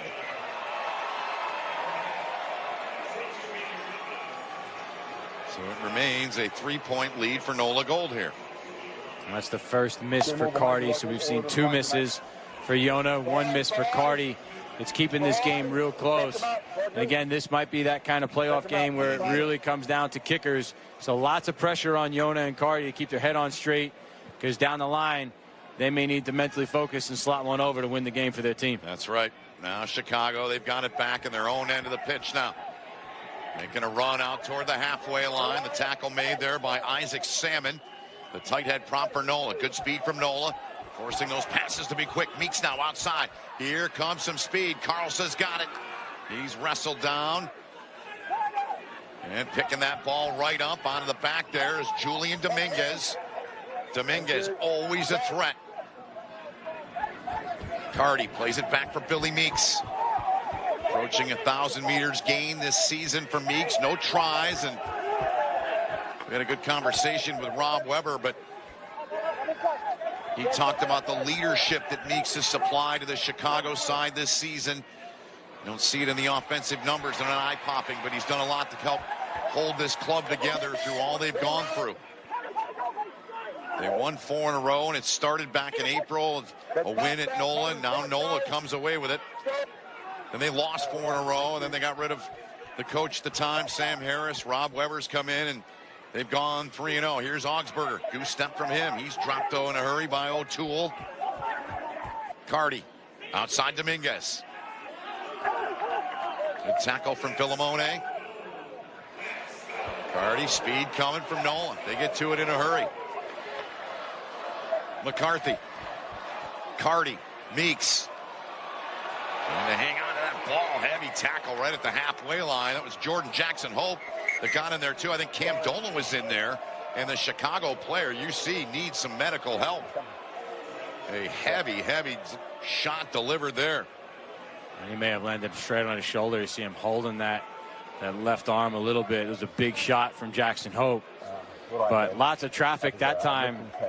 Let's listen in. 12 white, past the horizontal, and the player's going down the shoulder to the side. So right now I'm at a yellow card for that. Okay. I'm going to go Cam. To Mike's point, Scott Green there talking with Austin Reed. They're going to go to Cam Russell. Possible yellow coming here.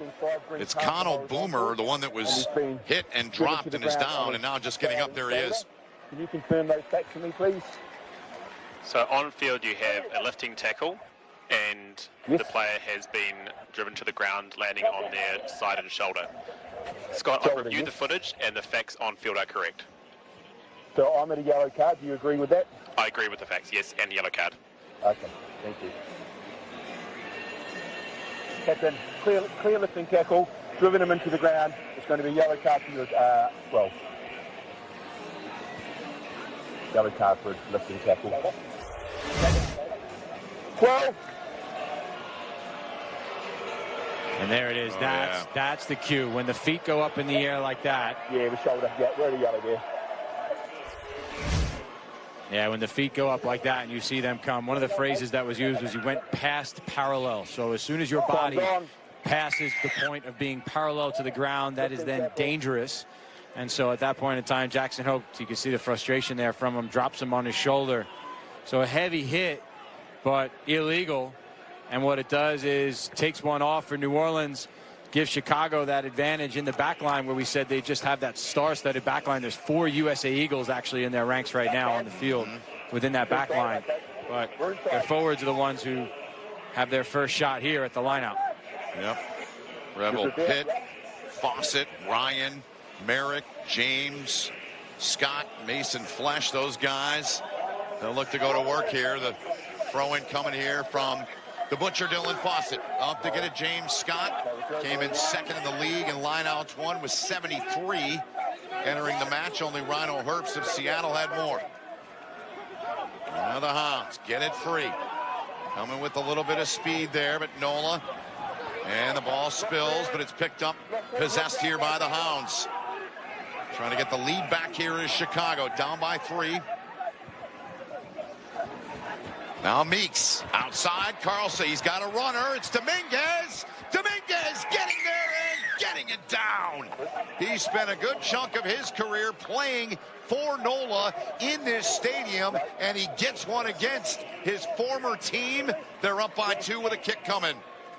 And that yellow card proving very costly as Jackson Hope can only watch on as the backs for Chicago just slice open NOLA. Filimone came flying out of line, but Chicago did an excellent job of letting him pass and then swinging that ball to the outside. And then Julian Dominguez, I mean, he's just made 1, 2, 3 defenders miss to dot that one down in the corner. And look at that energy, just sends that one up. Watch this here. You're going to see one of the NOLA players come flying out of line.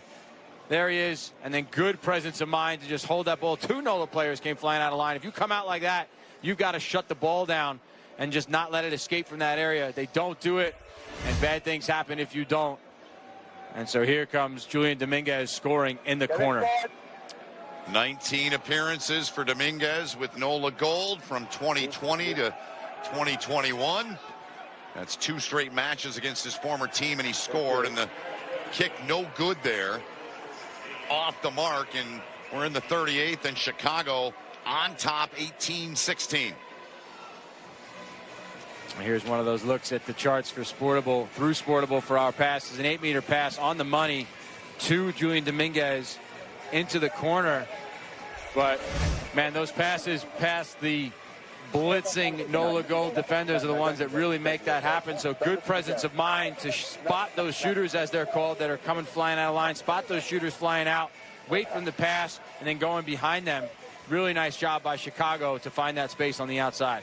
8th try of the season for Julian Dominguez. You've still got 7 minutes remaining, so you can have some carryover into the second half on that yellow card issued to the center, Jordan Jackson Hope, for that illegal tackle that he made on Connell Boomer. Stand up, boys, stand up.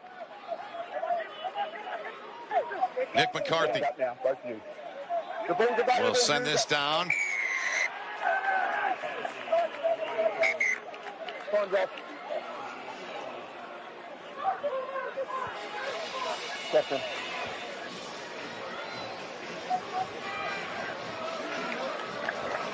Look, I've already penalised the team 3 times for foul play. Number 7's on the ground, falling around, getting into all sorts of mischief. I've asked him to leave it. He's carried on. Then he stands up and pushes the player. No more from you. You understand? Bonnie, you need to sort your discipline out. The law has been laid down. Moni Tongawiya there, an original member of this NOLA Gold squad. Started with him in 2018. Scott Green saying, you better knock it off or I'm going to card you again. And that there is just foolish, really, from NOLA. Yeah. I mean, you know that Chicago is going to kick it back to you. You know you got someone off the field. But speaking of foolish, that touch finder misses. That's an uncharacteristic miss there from Chicago on the touch finder. Chicago popping it right back down. This one finds touch. Final 90 seconds here this first half. Chicago on top 18-16. Each side with 2 tries. Stadium clock is dead. We sort the stadium clock out, please. So you just heard Scott Green say the stadium clock is dead. Keeping time here. There's the possession story. The line out here for O'Toole and NOLA Gold. And Chicago comes away with it. Good opportunity for them. Late stages here of the half now. And they're up a man now with some speed. Carlson's got Dominguez, kicks one through. And it's handled back at the 5-meter line. And that was knocked on, I believe. Don't run him, 7. Don't get involved. A good kick through option from Chicago, and really the only one they had. They do have that extra number in the back line with Jackson Hope out.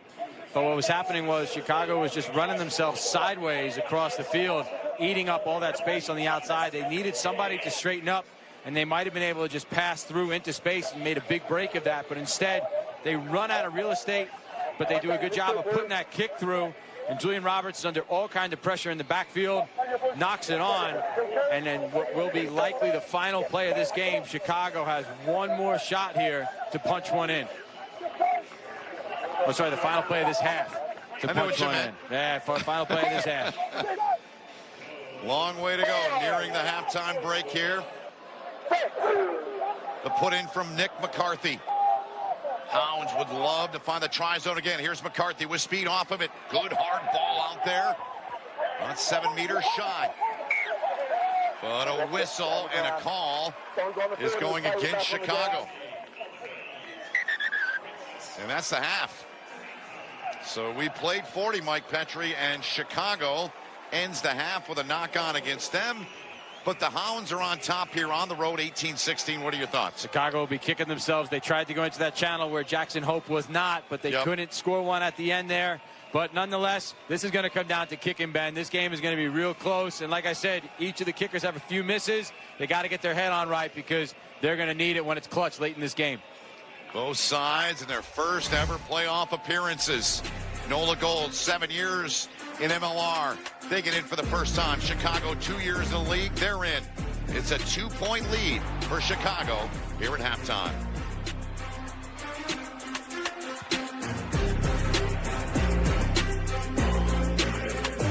Liberty Mutual customized my car insurance, and I saved hundreds.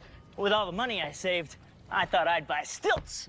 Being so tall definitely has its advantages. Oh, wow. Here you go, kiddo. Thanks. Hi, honey. Ready to go? Yep. There it is. There it is. There we go. I guess it also has some disadvantages. Yes, it does. Only pay for what you need. Liberty, liberty, liberty, liberty. It's time to hit. It's time to pass. It's time to train, step, and tackle. It's time for tradition. And time for brotherhood.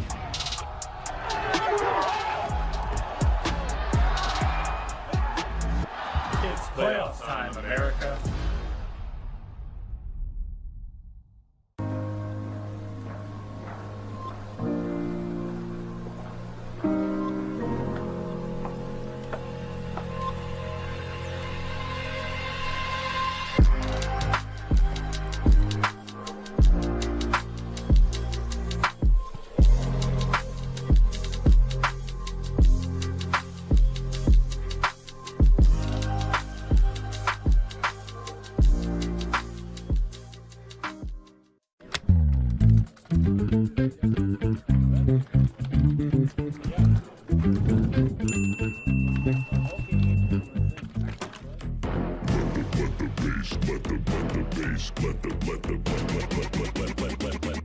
Let the bass kick. Let the bass kick. Let the bass.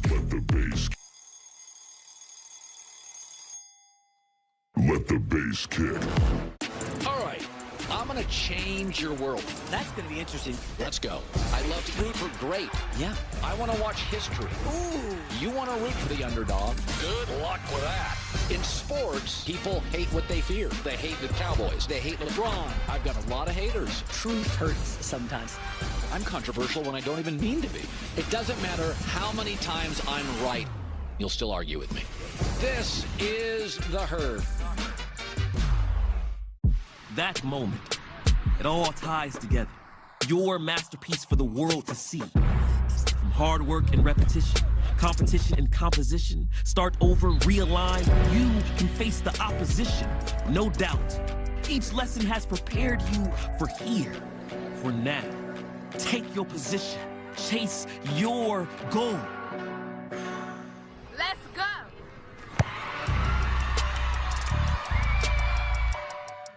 It's playoff time, America. Welcome inside our studios for All Access at the Half. That's Mark Stabina. I'm Stacey Pates. When I think about some of the hardest jobs in all of sport, first thing that comes to my mind is the officials. You cannot make everyone happy all the time. I don't think they're appreciated enough either, Stacey, or acknowledged for the pressure that they are constantly under. I mean, we couldn't play the game without them. And they are human. And now you get to see just how human they are in this next segment. Who has the longest pre-match warm-up? Cat Roche. I think Scott. Oh, it's got to be Scott Green. He's constantly in the change room and then he comes out very early. Scott Green. Scott. Surprisingly high maintenance. Who's the most forgetful? Forgetful, Marquez. The King Marquez. Ah, that's the easy one, man. Everyone knows that's me. Who's the most forgetful? Looks like you just forgot the question. Me. Who has the cleanest kit? Oh, Beckley's kid, Scott Green. Scott Green before he referees. It's got to be Scott again. Like, Scott before the game is very, very clean. After the game, you don't want to go anywhere near him. Who has the greatest sense of humor besides you? I was going to say naturally, but it's Robin Kluzniak. There was that mic'd up game last week. There's a few one-liners that went a bit viral. I'm not going to check every single thing that you bring me the whole time. If you want to referee the game, then you need to retire first and then do that. Okay? If you want to play the game, I need you to play it. Who's most likely to be late? Late, I think Marquise. Marquise Goodwin. Definitely Marquise Goodwin. Yeah, no need to say many more there. Who's most likely to turn up late? And be honest. I thought that was a personal hint. It is. It is? That's me. That's me again. I'm sorry. Everyone knows that. Come on now. I love seeing it. You know, they have to be so on point throughout every minute, every second of every game. It's nice to see them being able to just be looser and be themselves. Good to get to know each of them a little bit better. Well, we're going to send you back to the game in just a few moments. Enjoy. All you have to do is just look into his eyes, and you know he's got it. The passion, the fearlessness, there's no doubt he's doing exactly what he's meant to be doing. At Ram, our calling is to build trucks. So when you find your calling, nothing can stop you from answering it. Now, during the Ram Make This the Summer event, get $2,000 bonus cash allowance on select 2024 Ram pickup trucks and vans in dealer stock. See your Ram dealer today. Hi, I'm Russell from Domino's, and I've heard from focus groups that some people don't love our hand-tossed crust. So let's just pretend I'm the CEO of Domino's. What would you tell me? Too chewy. Too chewy. Too doughy. There is no comparison between a New York slice and Domino's. Well, let's see what they think of Domino's new New York-style pizza. I like the size of it. I like how it can fold easily. This New York pizza. This is what I look for, yeah. Ah, good for Domino's, for real. Introducing Domino's New York-style pizza. It's Domino's for people who don't like Domino's. First 20 minutes, empty the tank, we get back together. Yeah. All right? Get ready for this.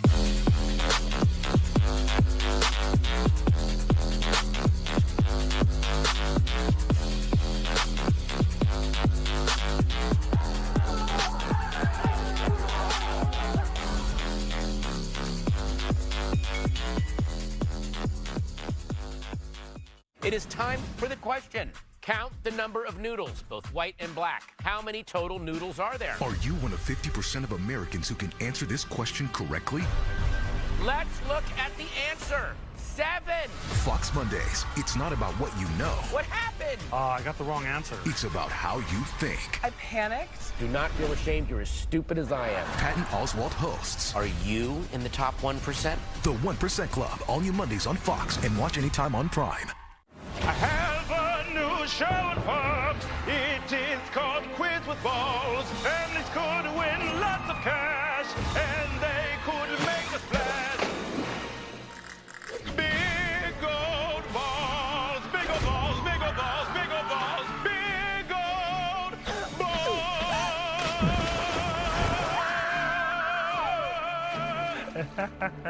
The Quiz with Balls, all new Tuesdays on Fox and watch anytime on Hulu.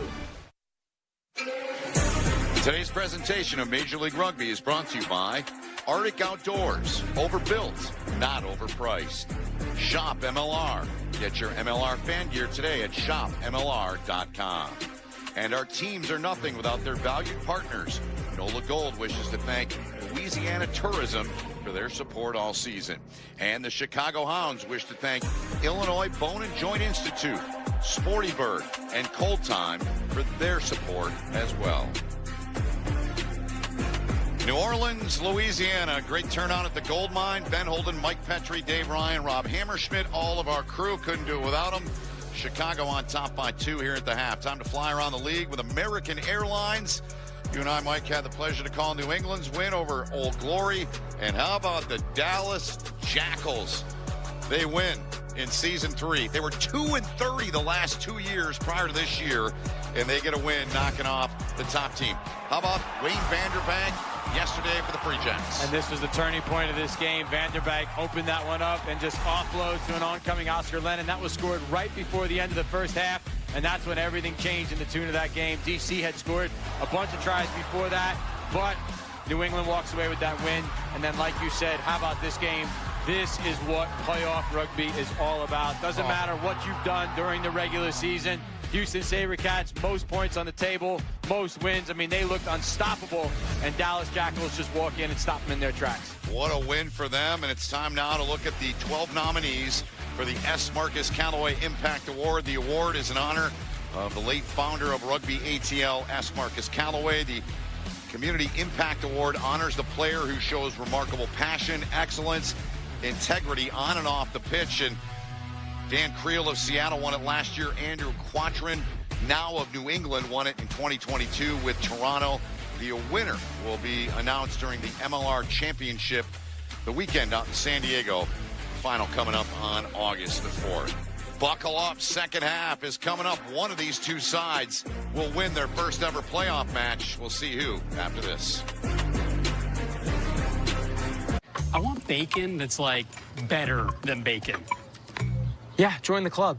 Yeah, join the club and get exclusive Members Mark products specially developed to meet our members' highest standards. Definitely better bacon.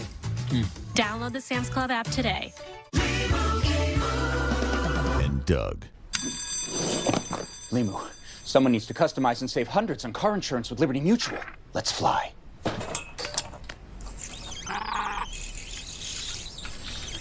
Chief. Doug.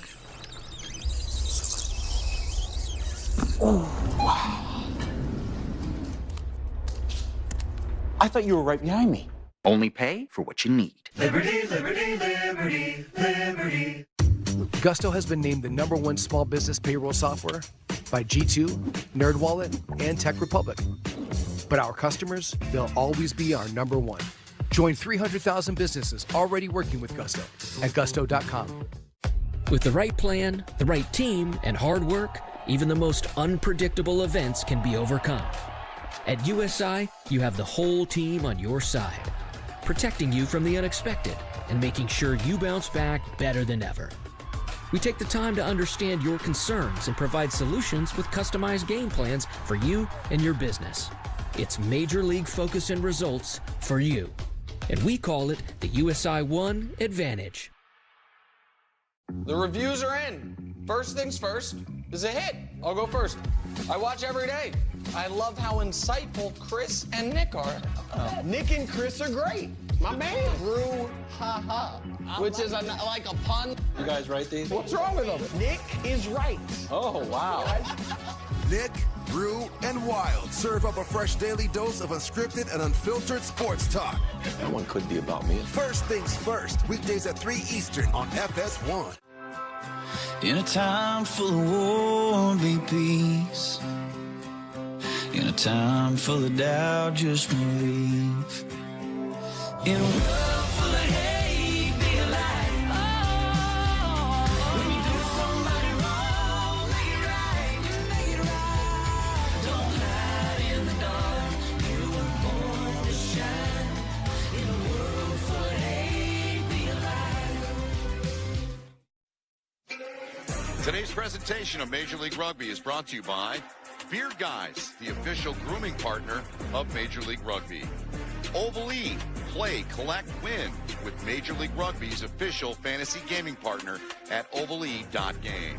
And by rugbynow.com, your one-stop shop for all your rugby needs. New Orleans, Louisiana, second half is inching closer here from the gold mine, the home of NOLA Gold. Let's get a look now at the Kappa tri-summary. 2 on each side, Mike Petrie. And it was back and forth all game long. It's been quite an eventful first half. It's just been fun to watch so far. The scoring was opened early in the game by New Orleans off this pick from Jackson Hope straight through the center of the ruck. This one went to the TMO to make sure he picked up the ball from an onside position, but a 50-meter sprint down the field, racing past Nick McCarthy. But Chicago Hounds answered through none other than Dylan Fawcett. And then off the ensuing kickoff, though, hustle from Julian Roberts. on scene. Lucky bounce into his hands and scores in the corner. So big play and a big answer from New Orleans. And then towards the end of that first half, Dominguez scores in the corner after some nifty passing, thanks to a yellow card from Jackson Hope. New Orleans was playing one short, so a big try there for Chicago. All right, the numbers through the opening 40 presented today by Sportable. What stands out the most, Mike? The biggest one to me is that New Orleans has not really asked any questions of the Chicago defense. Only 28 tackles that they had to make in that first half. They're going to be still having a lot of energy in this second half. If you want to put them under pressure, you got to be keeping the ball in hand a little bit more, force them to make more tackles, force this game down to the wire in the 80th minute. That is Mike Petrie. My name is Ben Holden, Dave Ryan, Rob Hammerschmidt. They are pitch side in New Orleans. Kyle Binders, our producer, out of our studio here in Indianapolis. Cam Russell's on site with us here, the TMO as well. Scott Green, our referee. Austin Reed and Federico Anselmi, they are the ARs. Marquise Goodwin had his flight canceled, was scheduled to work this match, but Anselmi doing double duty. He refereed that Dallas win last night in Houston. So two sides in the postseason in the playoffs presented by Sports Breaks for the first time ever. There's Federico there. Productive weekend for him. He's racking up some GPS miles from running up and down these fields, but that ball stays with Chicago as it was touched on the kick from McCarthy. So they keep the ball. McCarthy will likely put up another box kick here, but remember, New Orleans is starting this half short-handed, so Jackson Hope still in the sin bin. And Chicago going forward, they're going to play with it. Yep, and he's got coming up on a minute remaining. Here they go, trying for the break. Meeks gets in there, helping in the breakdown there. McCarthy at the back there, base of that rock, spins it wide outside to Carty. Now Carlson plays it on to Nate Augsburger. Nate 6 points away from 150 in his MLR career. He's got 6 tries on the season. Clean out there from Chicago, picked up, and the big man tried to break free. The lock taken off. George Merrick showing he's got some speed. And Dominguez in there, wrestled down hard. Final couple of minutes ticking away now, and this yellow card, the kick from Carty, up, trying to get it right there. It goes into the hands of Augsburger, and he dots it down. Oh, timely play. Nate the Great gets it down, and Chicago gets 5 more. It's 23-16. Okay, we'll have a check here. Okay, time. Yeah, and it sounds like our referee, Scott Green's going to go to our TMO. Okay, on-field decision to try, because I have a clear grounding.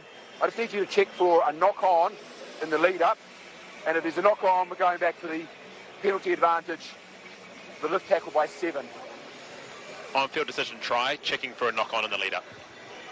Thanks, mate. So the process underway. What did you see live? Did you see anything that looked out of place live? Yeah, that ball was bouncing around inside of Augsburger. There was a couple players around the area, so definitely worth a look here. Okay.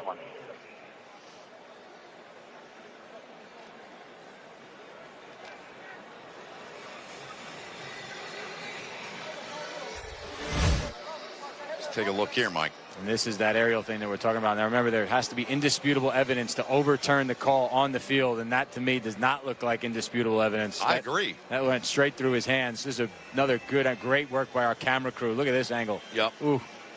Looks like it went just through his hands, but we'll see what our referee Scott Green says with our TMO, Cam Russell. Scott, TMO. Here we go. Yep, hey. There is no clear knock-on. You may award the try. So there's the verdict through the process, and it looked like it went right through the hands of Philemone, didn't it? You know what? They had to go back and look at it because there were several bodies in the air. It all happened so quickly. The ball ended up in Augsburger's hands. Well worth it, but try stands. And all of a sudden now, Jackson Hope's yellow card has cost them 2 tries through the backs, both on the outside, one from Dominguez and one from Augsburger. So Chicago taking full advantage of that yellow card against New Orleans. So a big kick here. It's a 7-point lead, of course, a converted try. And if Carty can knock this through, you make it a 2-possession match. A minute remaining now in the yellow to Jordan Jackson Hope. The strike with a right from Carty. Doesn't get the bend, but it remains a converted try lead for Chicago. Mentioned Dave Ryan, Rob Hammerschmidt. Down to Dave we go. Dave.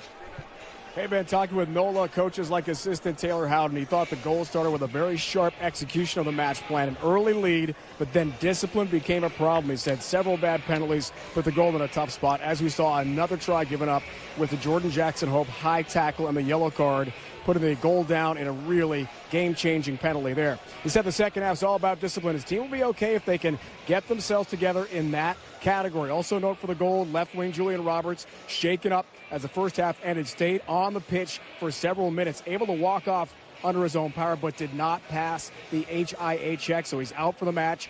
Ross Depperschmidt has replaced him. For the Hounds halftime report, let's go back to Rob. Thanks, Dave. I talked with assistant coach and team manager Matt Wagner, and he said, look, when we attack from depth, we are able to create opportunities. So continue to look at that phase of play for the Chicago Hounds. He said defensively, they were able to expose us early, but we have tightened up our defenses, so we're really happy with how we were playing in the first half. And I followed up with a little conversation with Jamie Beamish, assistant coach, and he said, look, our rolling maul defense has been absolutely spot on. So it may thwart the goal looking for the corner, and they may opt to look to build points through penalties if that happens throughout the match. So pay attention to that piece as we march on into the second half. Back to you guys. Good stuff, gentlemen. Thank you. Good offload. Here goes Philemone. Open pitch. He threw it on, and he was looking for Cam Dolan, but NOLA, they maintained possession, nearly taken away by Chicago there. Not releasing, says Scott Green. On NOLA, not releasing the ball in time. Chicago trying to go quick, but Scott Green blows it dead. Excuse me. Mark was over here, mate. Listen to me. Yeah. Number 2. Butchie. Over you come. Now you can walk to me.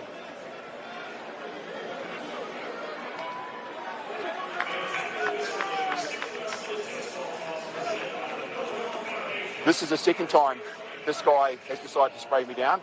If he does it again, I have no option but to send him from the field. Is that clear? Yes, thank you. Okay, it stops right now. Just go back, please. Simple, direct, and that's how it is. And a very apologetic Dylan Fawcett, Yes. who knows he cannot afford to be off the field.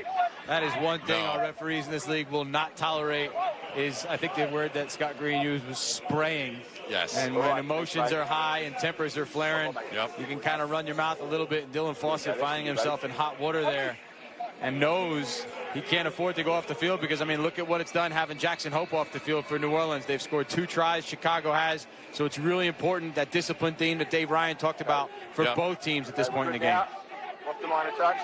NOLA Gold has Jordan Jackson Hope back on the pitch. They had the least amount of yellows in the league. They only had 8 during the season. And that one couldn't have come at a worse time. The good news is you've still got the majority of this second half. We'll see if number 12, who already scored a try, can come back here, maybe redeem himself here and help his squad out. But right now they're on the defensive side of things here. Ball's available. Nick McCarthy getting set. Up she goes. On the run, up in the air. Great take from NOLA right at the halfway line. Just over 4 seconds on the hang time there. Bounding ball goes into touch, and it goes over to Chicago. A look back at the take here, Mike. And what a fantastic take. Watch this, just come flying through the air. There he comes onto screen. Philemone, we talked about he's a try-scoring machine, but right there, it looks like he's got wings. Everyone's heads are up looking at the ball. He comes out of nowhere. Again, it was a short kick from McCarthy, but that's from that pressure from Cam Dolan at the edge of the ruck. He's parking himself there every single time. McCarthy's trying to get depth in the ruck, but he's also trying to rush it a little bit because Scott Green's telling him to use it. So creating all sorts of havoc for those box kick. NOLA Gold is doing a great job. Nice job by Dolan there, way up on that lineout. Was perfect, but Chicago gets their hands on it. Now Patty Ryan trying to play 9 again. He can do it all, Ben. The big man.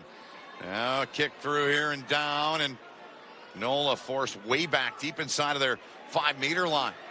Trying to get out of there, but they can't. Great hustle down there by Dominguez. You see that speed, and Chicago comes away with the ball again. Now Patty Ryan. 2 greet him advantage being played here for the Hounds. Now Carty turns, takes a look. Carlson into Campbell's hands. Campbell still on the run. Down to the 5-meter line. The Hounds looking for more points here. They quickly move it through and down the line. Inside of the 5 now. They get it free. Speed coming from the back. You could hear that collision throughout the stadium. McCarthy, but it's mishandled there by Chicago. But there was an advantage being played. Now, that one's going to go against Cam Dolan from a great kick. We've seen some great kicking from Chicago so far. The earlier one off an advantage led to a try. They had the advantage on. Carty put it across. It bounced into Augsburger's hands. This one goes straight into the corner, puts Dougie Fife under all kinds of pressure, and then a great steal, and there's the penalty against Cam Dolan coming from an offside position to play that ball carrier. So the Hounds here leading 23-16. And Chicago's got their tails up now because that was a very kickable option for them. But they know Dylan Fawcett is automatic. He's hunting for number 2. They're going to go for that driving maul here, and Dylan Fawcett could very well see his second try of the match in just a few moments. Yeah, if they get that converted, as Fife needs a little wrap on the right ankle there. 55th cap for him in Major League Rugby today. He's potentially going to be in the way, mate. I think it's the right move, right? If you're Chicago, I mean, you got to go for this. You got to try to get the 7. I agree. Right now, it's a 1-try game. I mean, 7-point differential. 3 gives you a comfortable little cushion. But again, you talk about pressure, and that puts the pressure on. Yeah, but you know what? Those decision makers on the field, that's why they're in those positions of leadership, because they make these big decisions in big moments in a game. And this could be a big one. We talked about how down the line it could come down to kicks. The kickers have missed a few already each. So in this situation, you're walking away from 3 points and putting a lot of confidence in your forward pack and Dylan Fawcett to punch one in here. Here they go. Fawcett gets in there at the back, though. It's a little bit unorganized, but he comes off the right side of it. Now ball to the ground, comes to the back, picked up back there, trying to slither toward the line. They're about a meter shy. Scott Green, right side of your screen, spun back. NOLA gets there. Ball went backwards, though. Chicago keeps possession. What an absolute battle. NOLA's got it now as they've taken it away. Ball's available, use it. So the Gold coming up with a massive stand there. Can they get out of jail here, though, as Campbell pops it out of there? And it stays in the field of play. Carlson out. Goose step from him. Offloads. The big man Merrick. We've seen his speed and footwork. McCarthy to it. Bring it back. Mason Flesh 2 there, though. Force him back a couple of meters. Well, the loose head prop in there. Revel Pitt picks up with a carry. NOLA digging in, grinding here, but penalty call. You see the indication there from Scott Green against NOLA.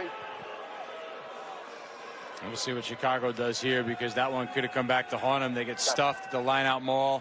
They turn the ball over at the goal line. And New Orleans just their own worst enemy right now. Another penalty in the same exact position. And this one, here they go. Now they're going to go for points. They didn't get it right last time, but here they go for points this time. 9-6 are the penalty discipline. Talk to your boys, numbers. take this opportunity. Talk to your boys, sort your discipline out. Carty going to that tee again, as Mike said. Trying to extend this to a 10-point lead. And this was the option they walked away from last time, going to the corner, give themselves a shot. And that's Billy Meeks calling the shots for Chicago. Like I said, putting a lot of confidence in his forward pack and his hooker, Dylan Fawcett, to try to punch one in. But New Orleans does a great job stopping him, turning it over, but then handing them another penalty and a shot at 3 points here. You can tell you're on the road. The crowd harassing Luke Carty. Toe meets leather, and that one is right down the middle. And it's 26-16 now on the penalty kick from Luke Carty. Sportsbreaks.com, the official fan travel partner of MLR. They're offering ticket and hotel packages for the 2024 MLR Championship in San Diego, America's finest city, on August the 4th. Packages include a match ticket, hotel stay, and access to DJ Marshmallow's performance and more. Book your trip today by going SanDiegoLegion.com, or you can check out sportsbreaks.com. So 10 points the lead now for the Hounds of Chicago. Just to their 22 line, their 22-meter line.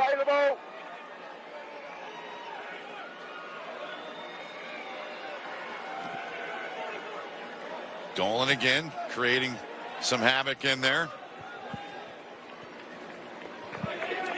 30 meters they gain on the kick, says Sportable. Line out coming up for Nola Gold.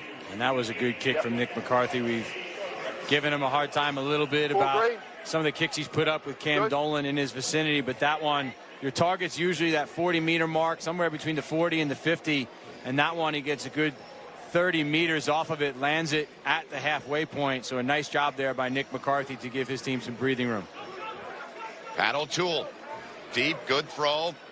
Good job on the lift. Here comes Nola. They got a break. Here they come. Another opportunity. They're still charging ahead. Broken tackle. Let's take it in. Jonah Ma'u. He scores and takes it in. And it's a little bit tighter now. 26-21 with a kick coming. What a line by Ma'u that time. Wow. That's you can't draw this on a whiteboard better as far as the line goes. That's the exact channel you want to exploit. It's between the tail gunner at the back of the line out and the front of the line. So this is the area you want to target, right in here. So you're going to keep your eye on. There he is right there. He's going to come straight through this gap. What this hook does, it holds Dylan Fawcett and it creates the gap. So take a look as we roll through this. They're going to wheel out the back of this maul. It's going to hold Dylan Fawcett, and you're going to see the space come right between Dylan. There it is, bang, right between Dylan and the first defender, and then it's just missed tackles, and it's all leg drive by Ma'u. Literally, you cannot draw that better on a whiteboard. Fantastic set piece from midfield by the NOLA Gold to put themselves right back in this game. Well done by you as well, partner, on the telestration there. The kick from Yona is off the mark, but it's a one-try difference. And how about the effort from Jonah Ma'u here? I mean, just doing damage out there by himself. High stepping through 1, 2, 3 would-be Chicago defenders. That's Nate Augsburger. He's generally a warrior on defense. Misses that tackle. I don't think he expected him to come through that fast with a head of steam. And you can see, though, that Ma'u was looking for support. He's looking around, but there was nobody around him. I'll do it myself. That's it. He's like, I'm just going to pump my legs, lift them up, high step my way straight through. Oh, the beautiful game. Each side with 3 tries. 1 try separating them. Replacements starting to come in. Jared Adams, the loose head prop for NOLA. He's been replaced by Matt Harmon. By the way, born in suburban Chicago is Harmon, facing the Chicago Hounds side. It's fine. It's going forward. Charlie Abels checked in as well. Charlie, number 18, comes in at the tight head prop position, replacing Patty Ryan. The heat, the humidity is always so tough, as we've talked about, to play in. So you're going to see a lot of these replacements getting ample minutes here today. You will, but here's this self-inflicted. Oh, it's going to stay with NOLA. Sorry, I thought this one was going to Chicago. I was listening in a little bit to our referee, Scott Green, talk with Chicago's captain, Billy Meeks. But so often you see you do something great. New Orleans just did something great, and then you come back onto the field, and off the ensuing kickoff, something goes wrong. We saw Chicago do that earlier. They scored through Dylan Fawcett, and then they right away gave that try up to Julian Roberts off the kickoff. But NOLA that time maintained possession. They're still deep in their end, though. They're only just outside their 22, so you imagine they'd sort of set a platform here to kick downfield and try to get that real estate upfield, play the territory game. Scott Green, our referee, getting him reset. Luke Campbell, ball in hand. Dougie Fife has been replaced. He's been replaced by Reese Botha. Talented young player who had a big match against the Hounds back in round 13. The victory on the road, 25-13 for NOLA Gold that day. Augsburger up, and it's taken away. There's Philemone. Oh, he's so good in the air. one of the best in this league at getting up and getting those balls, and what a take from him. Now it's sent down inside of the 22. 53-meter kick there. 18, stay out. Thanks, mate. 33, they flipped the pitch back there with that return kick, and now here we go quickly on the restart. Okay. NOLA down 5 with possession here. Approaching the midway point of the second half. Laid back there at the rock. Ball's free. Chicago comes in. They took it away. And the Hounds have it. McCarthy with the right sends it down. Now NOLA. They don't like what they see. They send it right back to the Hounds. Now Carlsa. Strong kick from him. NOLA. Good strike from Carty. Drilled it. 33-21. Billy Meeks, we talked about him earlier in the match. Hadn't scored. Been part of the glue of the Chicago side, leading them. Now gets into the try zone. His side up 33-21.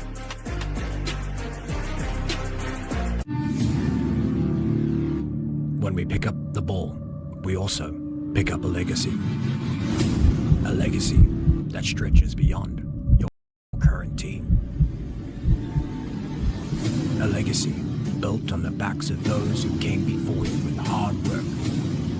And for those who will come after you, we promise it won't be easy.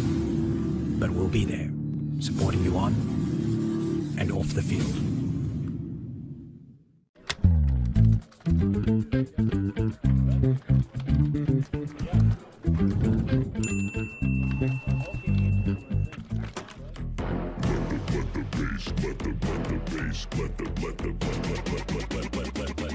Let the bass kick. Let the bass kick. Let the bass. Let the bass kick. I'm a bee, and I bumbled my way into your car. Buzz. But this hive isn't big enough for the both of us. Boo!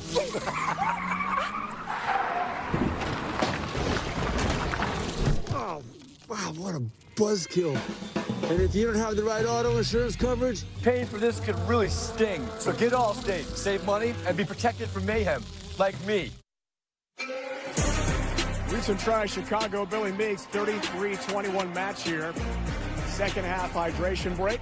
Brian Fitzgerald is with us, general manager of NOLA, architect of this franchise. 7 years you've waited for this moment. Record crowd behind us watching here at the Gold Mine. I know the score isn't what you wanted, Ryan, but this is a big night for NOLA Gold Rugby. It must be.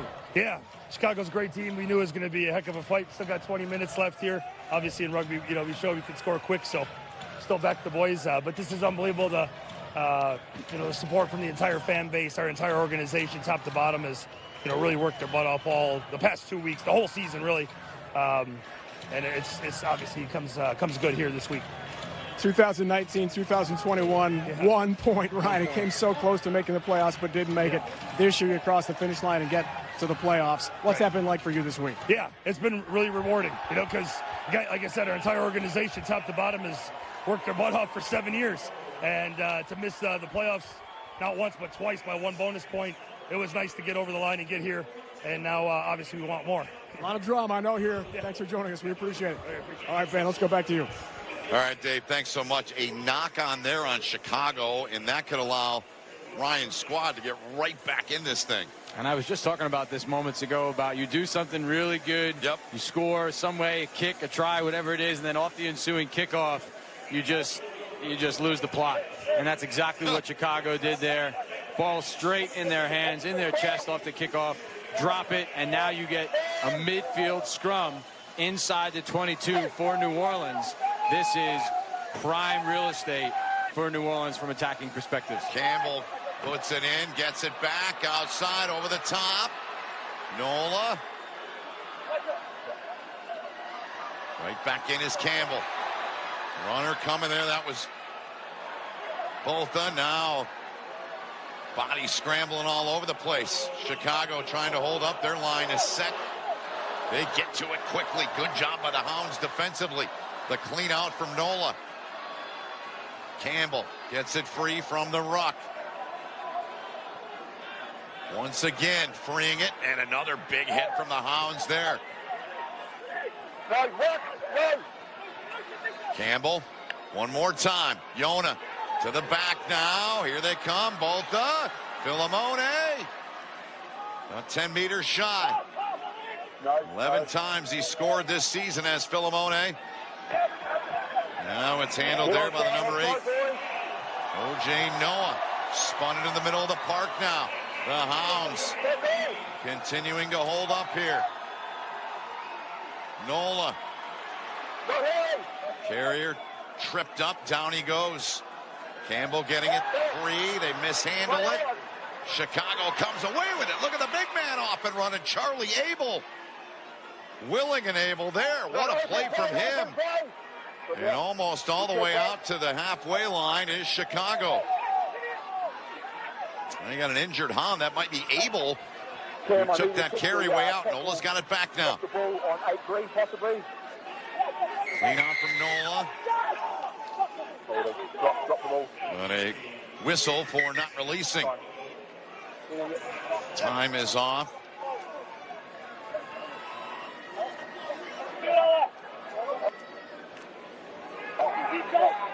Okay. Noah Brown is checked in for Chicago. Time is off. Time is off. Where's number 23, Nate Augsburger, out for an HIA check. As we catch our breath here, a wild passage of play there, and still tending to the injured Chicago player right just over the halfway line there. That's the butcher, Dylan Fawcett. 1-6-16. That kind of match, everything on the line, a trip to the conference final to take on New England on the line. Fawcett, everyone down. NOLA player.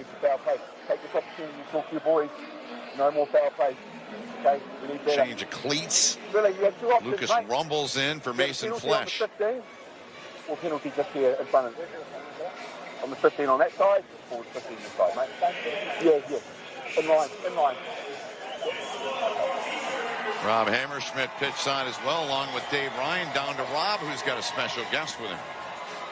Very special indeed. I've got Luke White here, of course, a talisman for the Hounds. And Luke is no stranger to playoff rugby, of course. He is an MLR champion himself in 2021 with the Giltinis. Lukey, what are the guys feeling right now on this pitch with, just inside the quarter and, it's a 12-point match? Yeah, obviously we've got a 12-point lead and there's some pressure involved, but our messaging this week is pressure is good for us, and we just need to go out there and do our role, and that's what the boys are doing. Our defensive stands there were absolutely unreal to keep NOLA out from scoring. So now we're pushing down further into the field, and let's see if we can get another try here. Thank you very much, Lukey. Good luck to you boys in this last bit of exciting playoff rugby. Thanks, Rob. Thanks so much, Rob. 5 months, we're told, the rehab's going to be for Luke White, hoping to maybe get back for the fall international test window. Big moment here in this match is Chicago. The line out, knocking on the door. Fawcett's at the back again. Gets down, puts it into the hands of Rebel Pitt. Loose head prop is taken down. Back for Billy Meeks. Double teamed. Played from the base of that ruck. Now the Hounds trying to bring it back towards the near side of the pitch. That's a penalty for not releasing the ball in time on Chicago. That was a big penalty that New Orleans needed. Dylan Fawcett, though, slow to get up off screen. He took a huge hit as he came around the corner on a decoy run. Just trying to show at least something to the inside defensive NOLA to try to take some of that heat off his outside runners, and he's still down on the other side of the field. So hope that Dylan's okay as we continue to play on, and NOLA now gaining some much needed real estate upfield near midfield. Nearly 31 meters, in fact. And Scott Green, you hear him say time is off. Going to a TMO check. Let's listen to Cam Russell here. Tackle off the ball from 16 gold. Okay, against the two Chicago players? I believe so, yes. I'm just getting the number for Chicago.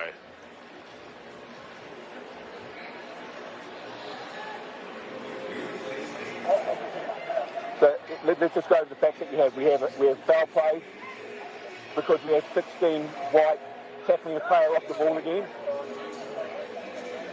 Correct. And yes, it is number 2. Yes, it is number 2, Chicago. Okay, thanks, mate. I've got it from here. Captain.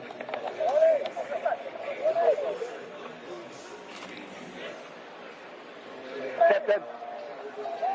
No, yeah, we'll go back to Mark. Captain. 16.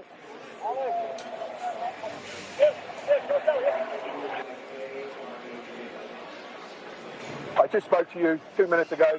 We have the exact same thing. Number 16 tackling a player off the ball, so he's going to leave the field. That's a yellow card for you. Please leave the field. So a second yellow here in this match. This one goes to Alex Lopetti for the play you were talking about, Mike. I believe it's on Dylan Fawcett. They had just 8 yellows in the league in the regular season. That was the least of any side. But today, 2 have been issued.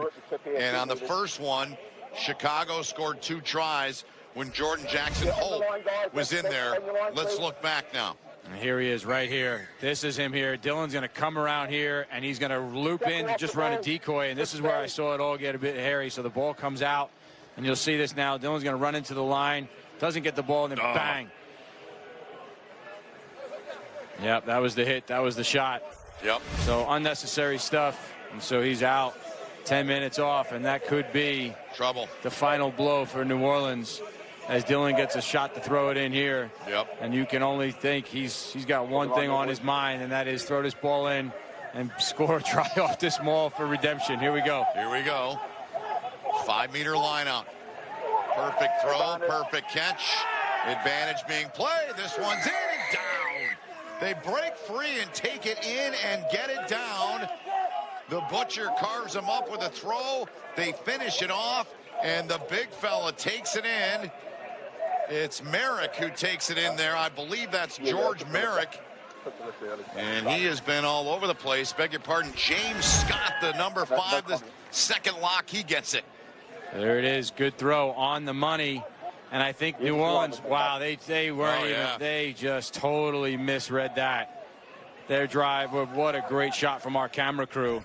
You can see even even James Scott there is like, what the heck was that?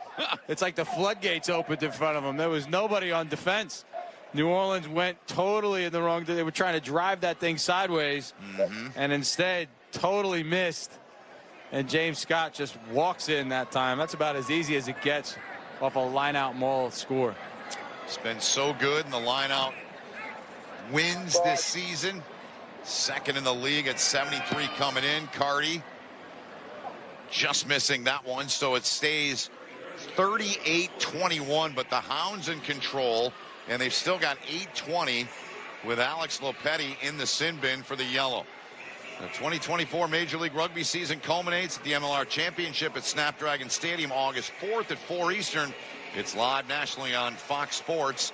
Internationally renowned DJ Marshmello, halftime and post-match performance is part of the festivities.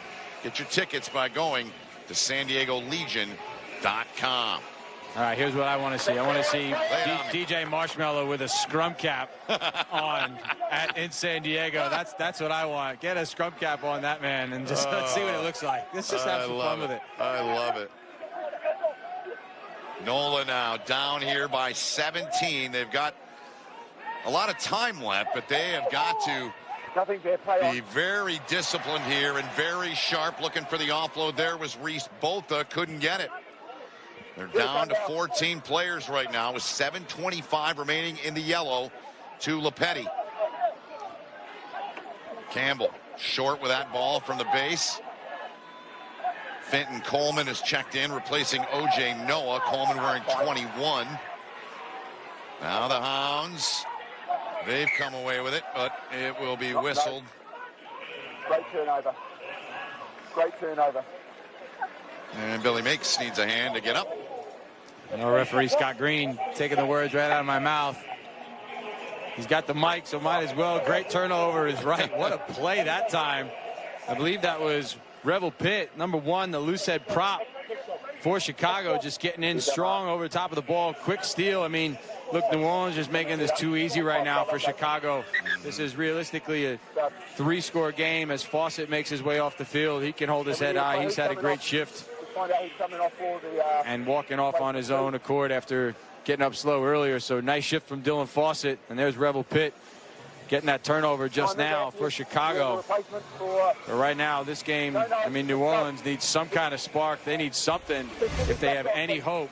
And they're going to have to do it without one of their players. And there it is, straight over. I mean, that is, if you're New Orleans, I mean, how could you do that? You're down by more than 2 tries at this point in the game.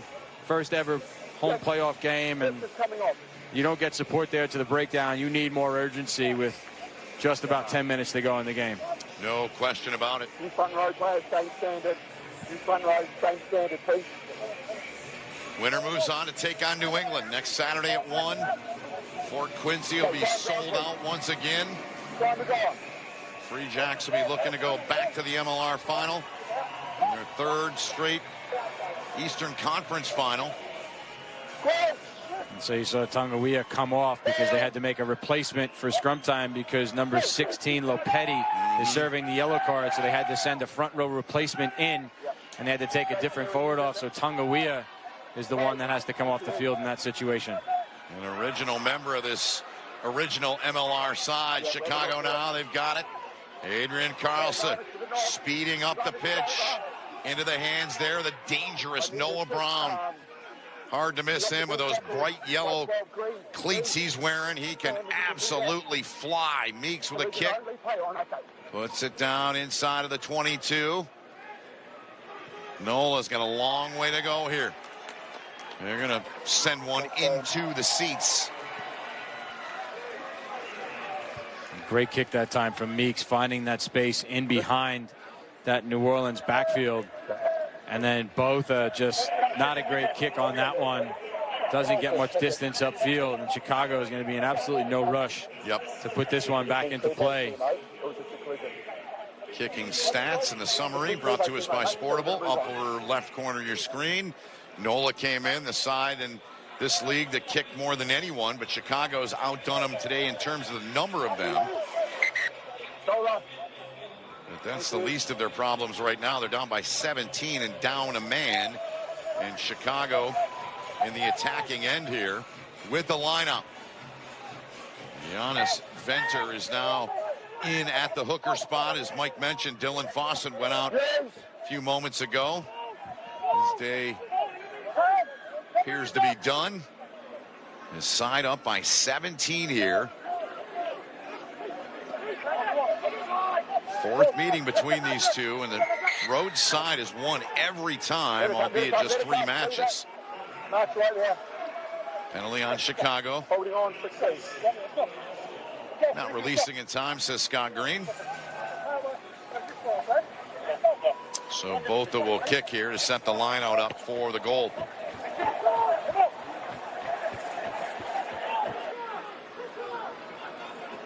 Instead, it's taken by Chicago, and they'll send it back down and into touch.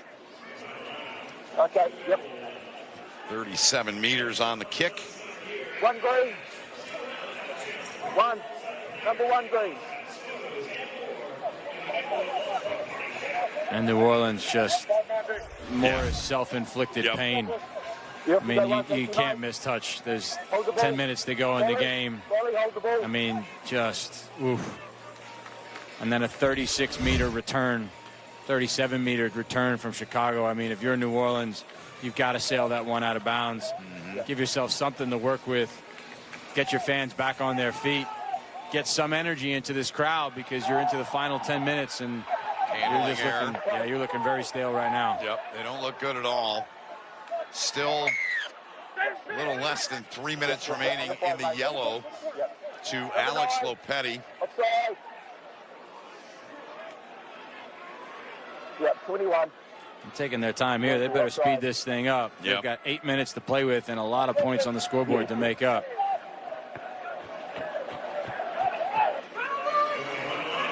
Three-possession game. That one finds touch, and that's what they wanted the last time. 26 meters nearly on that kick. So that's better. That's redemption. They get a second shot at it. A bit lucky for them. Probably would have landed around the same spot, but that was about 90 seconds, almost 2 minutes that would have ticked off the clock, so wasted time for them. In the 73rd minute. Line out. Here they come now. Popped over the top. Can they get to it? The chase is on. Carlson's there. Noah Brown. He wants it. Cuts back in. Brown breaks a tackle. Almost broke another one. Former Indiana Hoosier. 4 tries on the season for Brown. Now running at scrum half is Jason Higgins, wearing 21. Carlson gets away from a would-be tackler. Here come the Hounds. They're just moving this right down the pitch. The big man back to Higgins. Higgins is in. Jason Higgins puts it down. His 4th try of the season, and the Hounds have blown this thing wide open. It's 43-21. And they are just raining tries with New Orleans serving yellow card sentences. And Meeks, though, what a tremendous play out the back and just a missed tackle there. That's just missed tackle on Carlson. Carlson, and then just some nifty work. Rumble back inside to Higgins. I mean, just class work from Chicago. Just good presence of mind. Rumble just calm, cool, collected, confident, back inside. And then how about that pass that time from Apulu? I mean, just right back into Higgins. Fantastic work from the Hounds, and that is how you punish teams in playoff rugby when they are penalized with yellow cards. I mean, outstanding stuff from Chicago. Big Fred looking like a 10 there, man. He was scooting pretty good, wasn't he? He was moving. He was moving. He's taking notes from Patty Ryan, I think.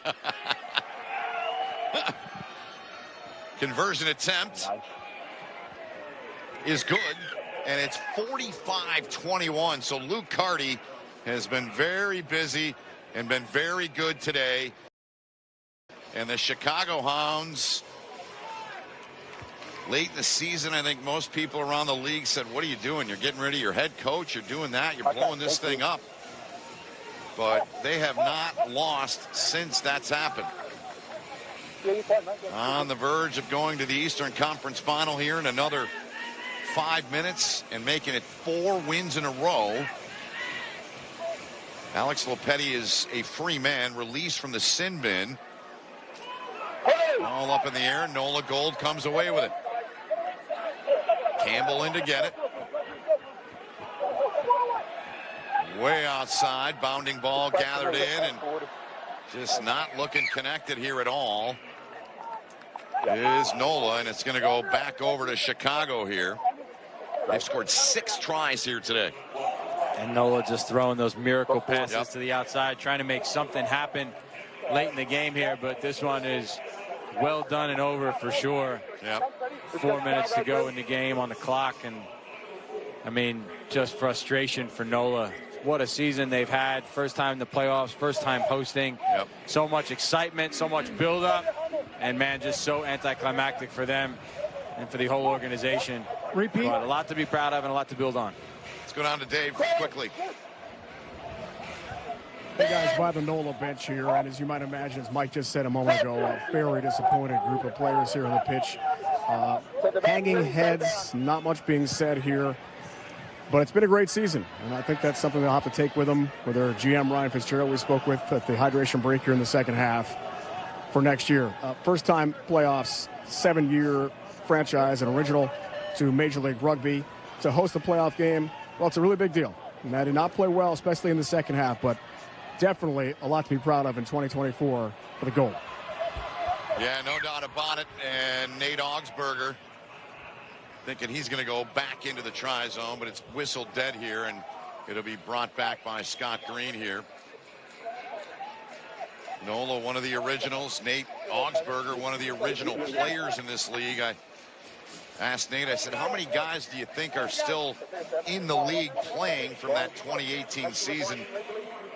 we kind of came to the conclusion between the two of us it was somewhere probably 15 or 20. I asked Cam Dolan the same thing and talking to him yesterday, and both Warriors, both guys that are well capped by USA Rugby. And they've left it all on the pitch here today, both these guys and their respective sides.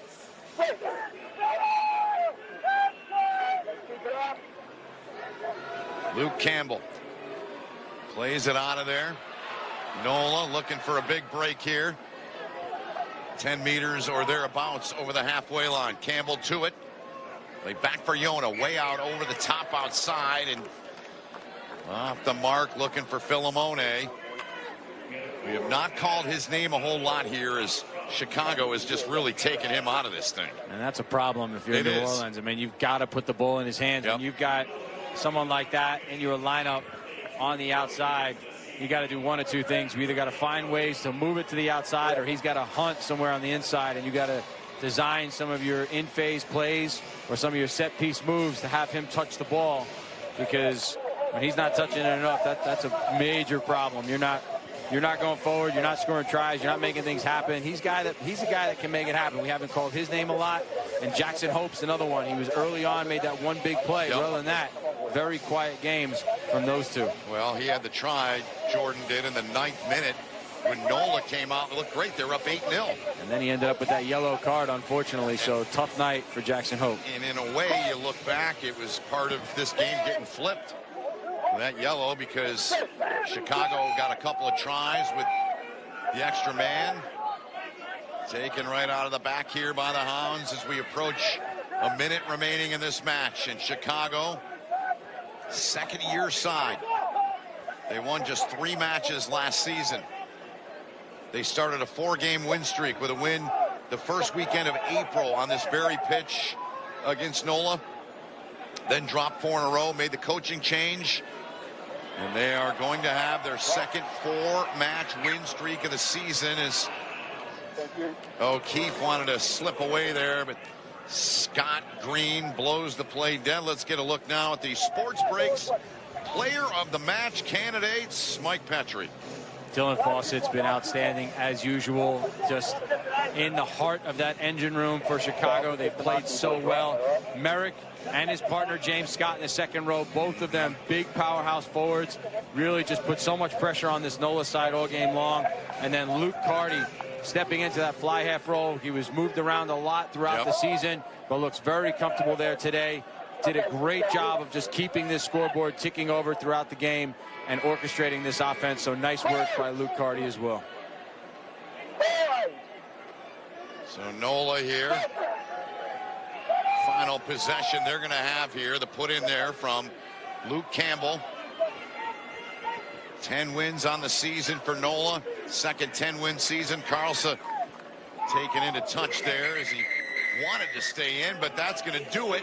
And the Chicago Hounds release the Hounds. They won their first ever playoff match, 45-21 in season number 2. They are on to the Eastern Conference Final. Billy Meeks and company there with J.P. Duplessis. So many veteran players in this match, and a hard-fought one, but it's Chicago comes away with a dominant 45-21 win. They'll take on New England next Saturday at 1 Eastern at Fort Quincy in the Eastern Conference Final. And as we said, this is somewhat of an upset as far as numbers go. This is the 3 defeating the 2, but like you said at the very beginning, throw it all out the window because nothing matters that happened during the regular season. Chicago right now looking very, very strong. They want to punch their ticket to San Diego. And New England, they lost 3 times at home this season.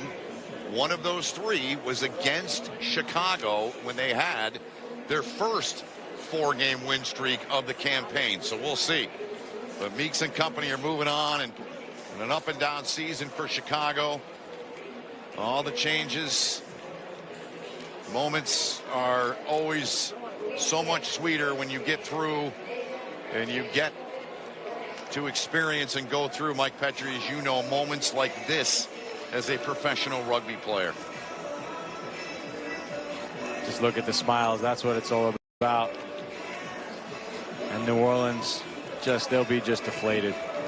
They'll be devastated. I mean, Dave Ryan touched on it. The energy just sucked out of the gold mine. Somewhere around that first half, I think around that Jackson Hope yellow card time is when really everything just started to turn on them. But, man, what a game. The two sides continue to congratulate one another. Time now for the moment of the match, brought to us by Beard Guys. And Nate Augsburger just standing still at the middle of the field. They go for the pick. That's the chance you take. That could have gone the other way for 7 points straight onto the post, but instead, Billy Meeks takes it the other direction and easily walks in. This was a huge turning point in the game. Meeks gets his first try of the 2024 MLR campaign, and it's a big one for the Chicago Hounds and their captain. Fine time to get his first in the first ever playoff match for the Hounds. They get their first ever playoff win, and a lot of hugs, a lot of smiles. That'll be a sweet plane ride back to Chicago. And here's our bracket brought to us by sportsbreaks.com. The East is set. New England, Chicago. Dallas awaiting the winner of San Diego and Seattle. That one's coming up next on FS2. Dallas, we know this much. Dallas is in, and we know they'll play on the road, whether it's at Starfire or Snapdragon, next Sunday at 4 Eastern. That's a big game. That is such a rivalry. That Seattle-San Diego one. If you watch nothing else this weekend as far as rugby goes, tune into that one. That should be a barn burner. That's going to be a big one. Lincoln Rose and former USA Eagle and your former roommate, Colin Hawley, will have the call of that one coming up at 9. I'm going right back to the hotel once we're done, and that's what I'm doing for the next 2 hours, watching that one. And that'll cap off the opening weekend of the MLR playoffs presented by sportsbreaks.com. There you see Rob Weber. Rob Weber.